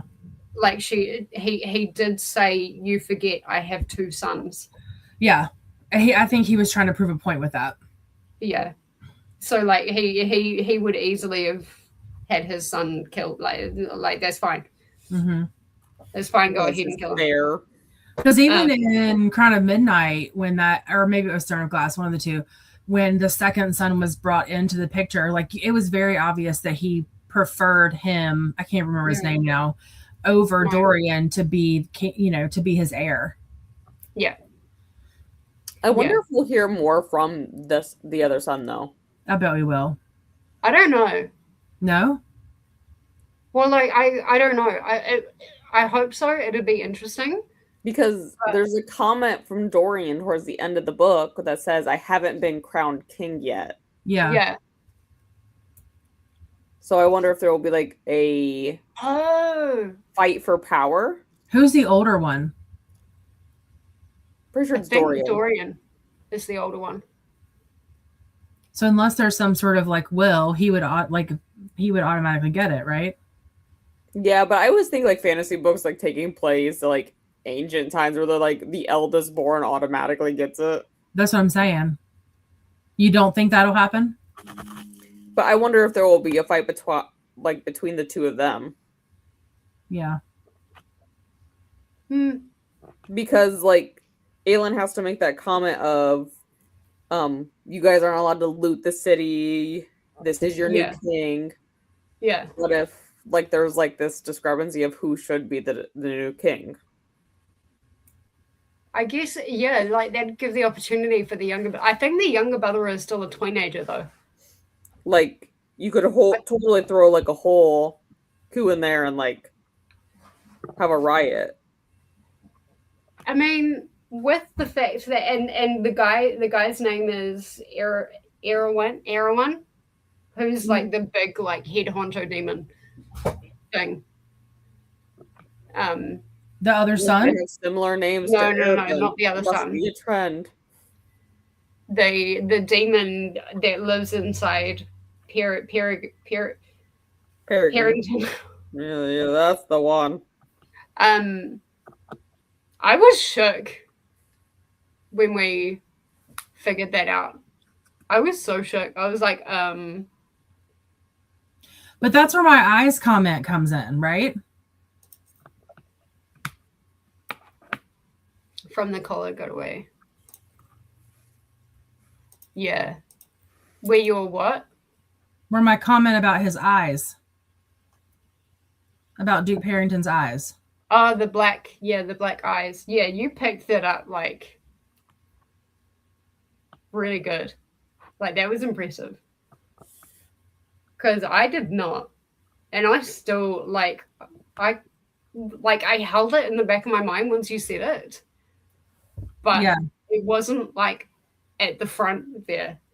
And so when the reveal about Erewhon living, like Erewhon, it says on 78, it says, Aelin's heart stumbled. Erewhon is free, she breathed. And not only free, Erewhon was Parrington. It was the way that they described his eyes, because the other people that were like possessed by the vow had dark eyes, and then the way Caltaine was acting. Mm-hmm. I was like, something's not right here. Mm-hmm. Yeah. That shook me. And so I like, obviously we're going to get way more of Erwin, but I wonder if the younger brother, like he is a teenager or a tweenager. I think he's around the 13, 14 mark. Okay. Maybe a little bit younger than that. Okay, but for your dad to prefer you over his grown son for being the heir, I feel like there's something going on there. But that being that age, he's extremely like malleable, I think is the right word. Yeah. And so Erwin can already exploit the darkness that's inside him that has been described. I think Erwin could exploit that. And like maybe he wouldn't need a Vogue to manipulate him in the end. Yeah, it could be like the whole nature versus nurture argument. Like if he was just raised that way because his dad was possessed the entire time.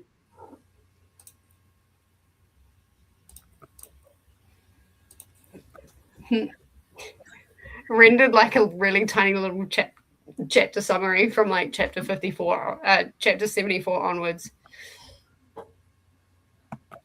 Chapter 74, magic is free and Lorcan came back to save Adian and Rowan. Lorcan is such like I can't even make up my mind with Lorcan. I think he's a little shithead. I mean, he's a shithead, but like but like with Arabin, like what side is he playing? Okay, the fact that he was like, I didn't know Adian was gonna be there, or I would have came and helped sooner. You're just gonna let Rowan just figure it out by himself. Oh, screw Rowan. But oh my god, Adian's there. I gotta go help. Yeah. Chapter 75, the king killed Kale, and Dorian broke the collar and his tie to the king. Chapter 78, the real king was being controlled by Erwin. So are all of these like collars and rings being controlled by Parrington / Erwin? Maybe. Like if that's like the head demon thing. Yeah. Inside Parrington. And then this is what I mean about the weird like toing and froing, like going back on what Sarah J. Maas has already said, because when I read about like where you are, Jen, about Kale, like I assumed he was dead, right? Because that's how it ended. Like I don't know, I can't remember the exact words of it, but everyone assumed like he would be dead. Even the king said, and then I got to this point.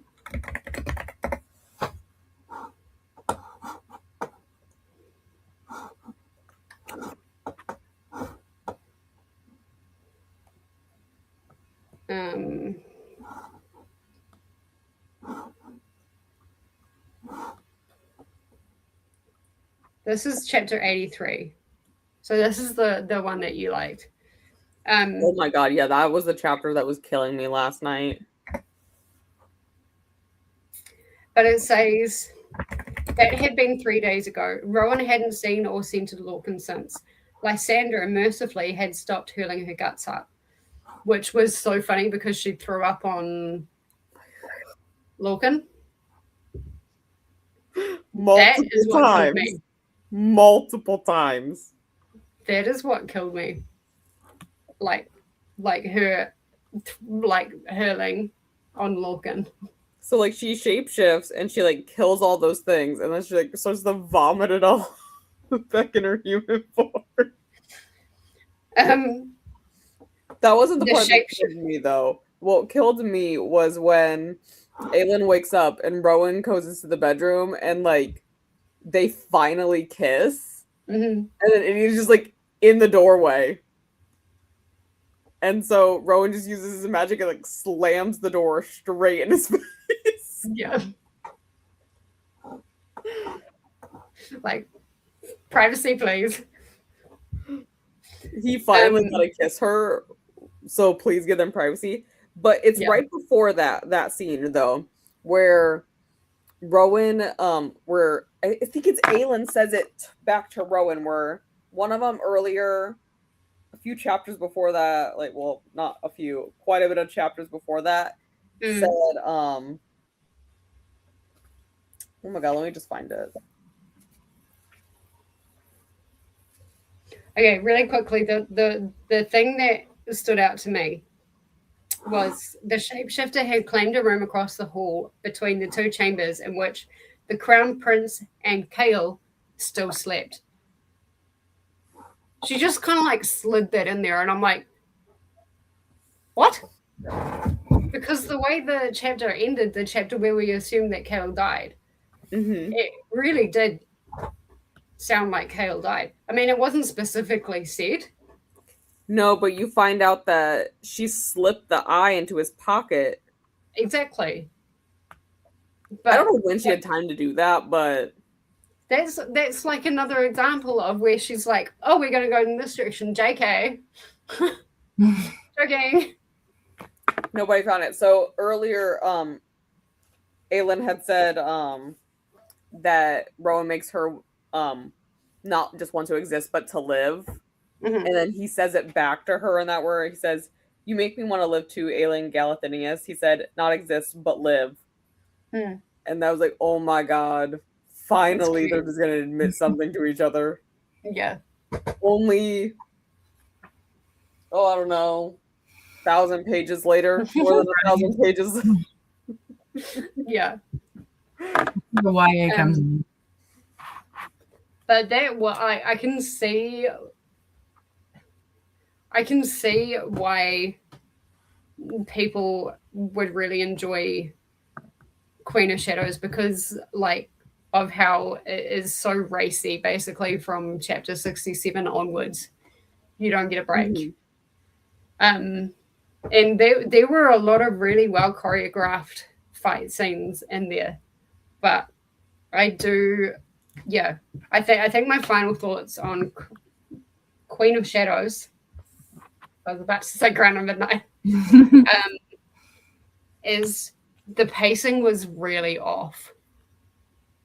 Okay. And those grammatical errors, but the pacing was just so wonky. Like, I feel like the slower parts in here were even slower than like any of the other.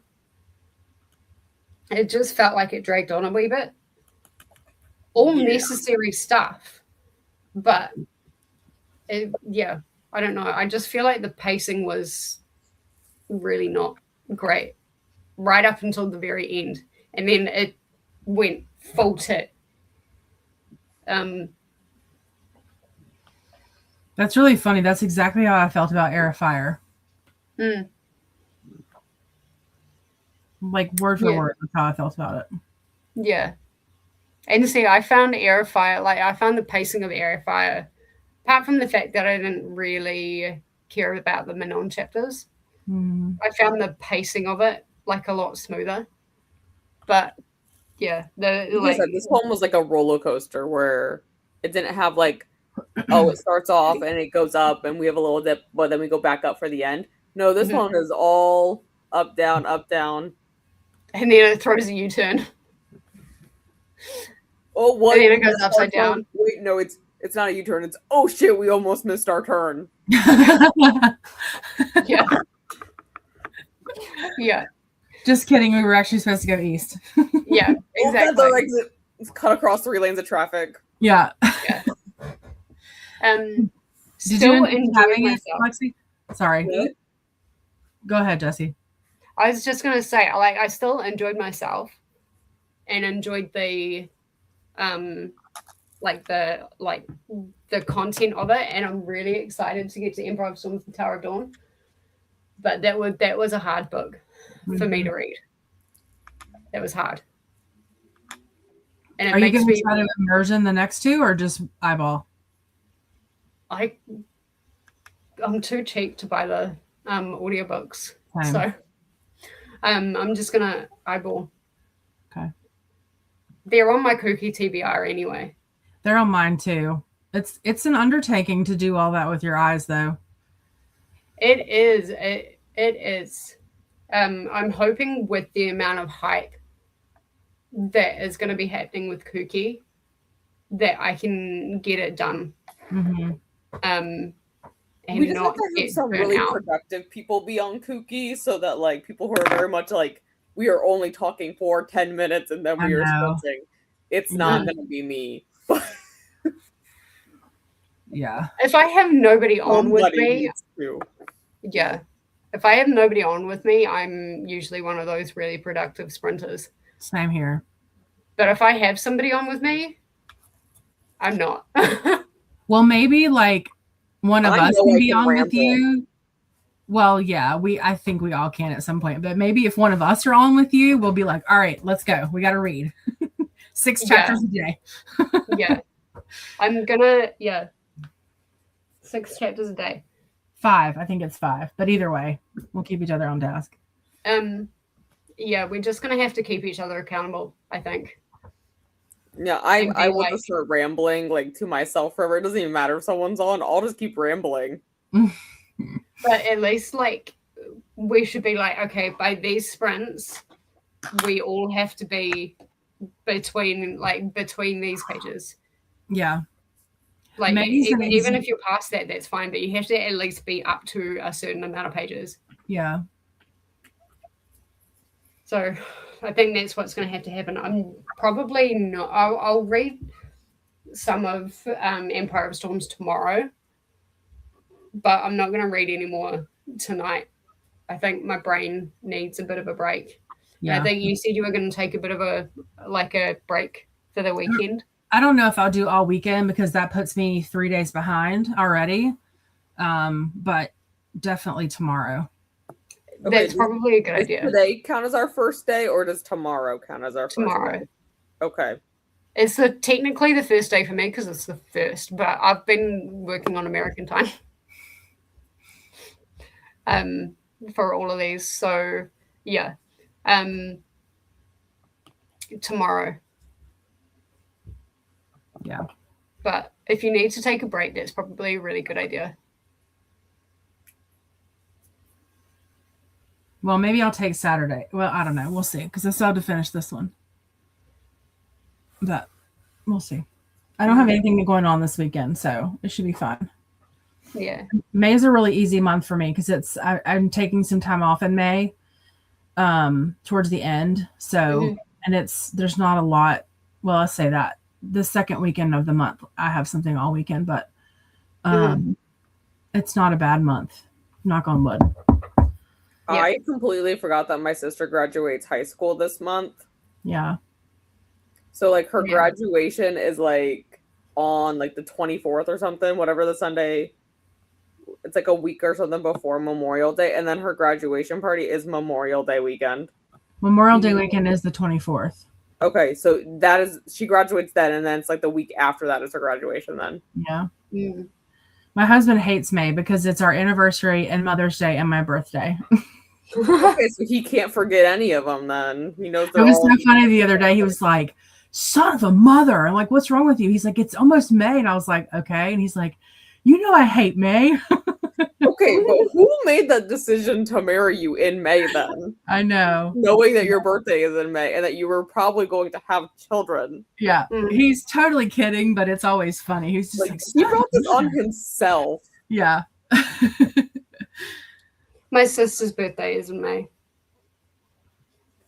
And I don't like our anniversary and Mother's Day are the same weekend. And then the only thing I really care about is my birthday. But even that, it's like, just, don't make me make any decisions and I'm fine. Leave me alone the entire day of my birthday so I can just read my book. Yeah. I don't usually care about being left alone, but I don't want to make any decisions on that day. Like nothing. So, but. All right. Any final thoughts before we finish this discussion? I don't think so. No. I'm glad I haven't given up. Yeah. Still having a good time. So am I. And like, look, the more we go on, the harder these books are going to be to read. Like the more it's going to take us. The more energy it's going to take us. But I can guarantee you that, like, as soon as you get to ACOTAR again, you're going to be like, oh, for sure. I'm like, that's my prize for getting through the rest of these next 3 like 900-page books is ACOTAR. Yeah. And it's the light. I can see the light. Like we're almost there. Yeah. I'm so excited for ACOTAR. Me too. I'm very excited. All right. Well, this was I'm gonna give it a go. Yeah. I'm going to. Me too. I've never tandem read anything before, so I'm a bit nervous. I don't feel like it will be that bad because I already read like 6 books at a time anyways, so yeah. But we do have the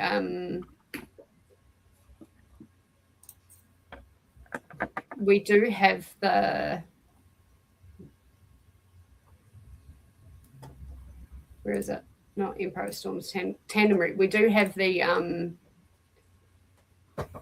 thing here, but like if you're undecided, then the first 5 chapters and a prologue, by the look of it, is Empire of Storms anyway. Yeah, that's a good point. And then you've got 1 chapter of Tower of Dawn, and then the next 3 chapters are Empire of Storm. So you could try it for a little bit and see how you go and see if it works, which is essentially what I'm going to be doing. I'm going to be keeping my mind open. And Angie, what made me decide? Because I was on the fence. Because Lil said she read them separately and was happy that she gave each book its own time. But then Corey said, just because she and I were talking about like my struggles with Heir of Fire, and she was like, "What if you read Empire of Storms and hate it? Are you going to want to reread the entire, like the exact same story?" And I said, "No, I'm not." So that's kind of what made me decide to start out tandem and just see how it goes. Doing audio, I'm going to try it. Fair. I'd recommend like being very careful with the audio though, because sometimes like your audio can just go straight past. Yeah. Where you're supposed to change. So just be aware of those chapter changes. But I think with the digital file that I've got for the books, it'll be easy enough to switch through. So yeah, it should be fine. All right. Well, that is going to be the end of our discussion. 4.5 hours, which is about what I thought it would be. Next sprints are going to be on Jen's channel. Yep. Is that right? Yep. Tuesday. Perfect. And then Lexi, are you going to be doing any next week, or are you? I can if you guys want me to. Like I could do Monday or Wednesday. Yeah, that's up to you. I won't be able to join for Monday, but if you want to do Mondays. I was like either one, because I'm not sprinting for Kooky on Mondays for May. Okay. Like I said, I can ramble by myself forever, but I don't think we'll have much to discuss on the first day anyway, so. Yeah. No, we probably wouldn't have much. Yeah, I mean, either way, Monday or Wednesday, whatever works for you. Cool. I'll see what my work schedule is for next week tomorrow. They don't send it out till like 5 p.m. Right. I'll keep mine's normal Thursday 7 o'clock. Okay. Run club's over, so there shouldn't be any timing issues on my end. Okay. Well, if you want, we can start earlier. It's up to you guys. Because then you're not having to. What was that? I just said it's up to you guys. I'm good either way. Okay. So we can start would 6:30 work for you, Lexi? Yeah. Yeah, just a little bit earlier, so you're not staying up so late. Okay. Yeah. I'll move. Do you want me to move mine up too? That I'm fine with 6:30 if you want to start at 6:30. Okay. If that works for you, Lexi. Yeah. Yeah. All right. Because I don't know what time you normally get home. 6 o'clock might be a bit early. I think 6:30 is good. Mondays, I'm usually home by about 6. Mm. Thursdays are the iffy ones, but usually I'm home by 6:30. Okay. 6 is sometimes iffy though on Thursdays. Yeah, I think 6:30 is good.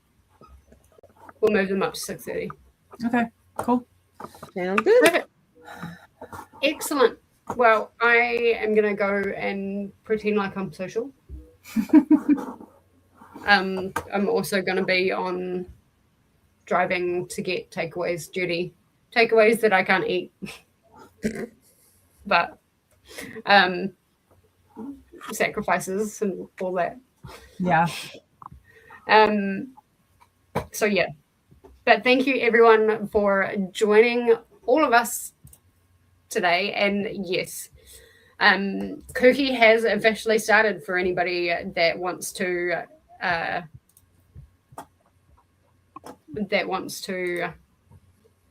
join in those sprints. I can find you the sprint. They currently just started one. Yeah, it's on my iPad.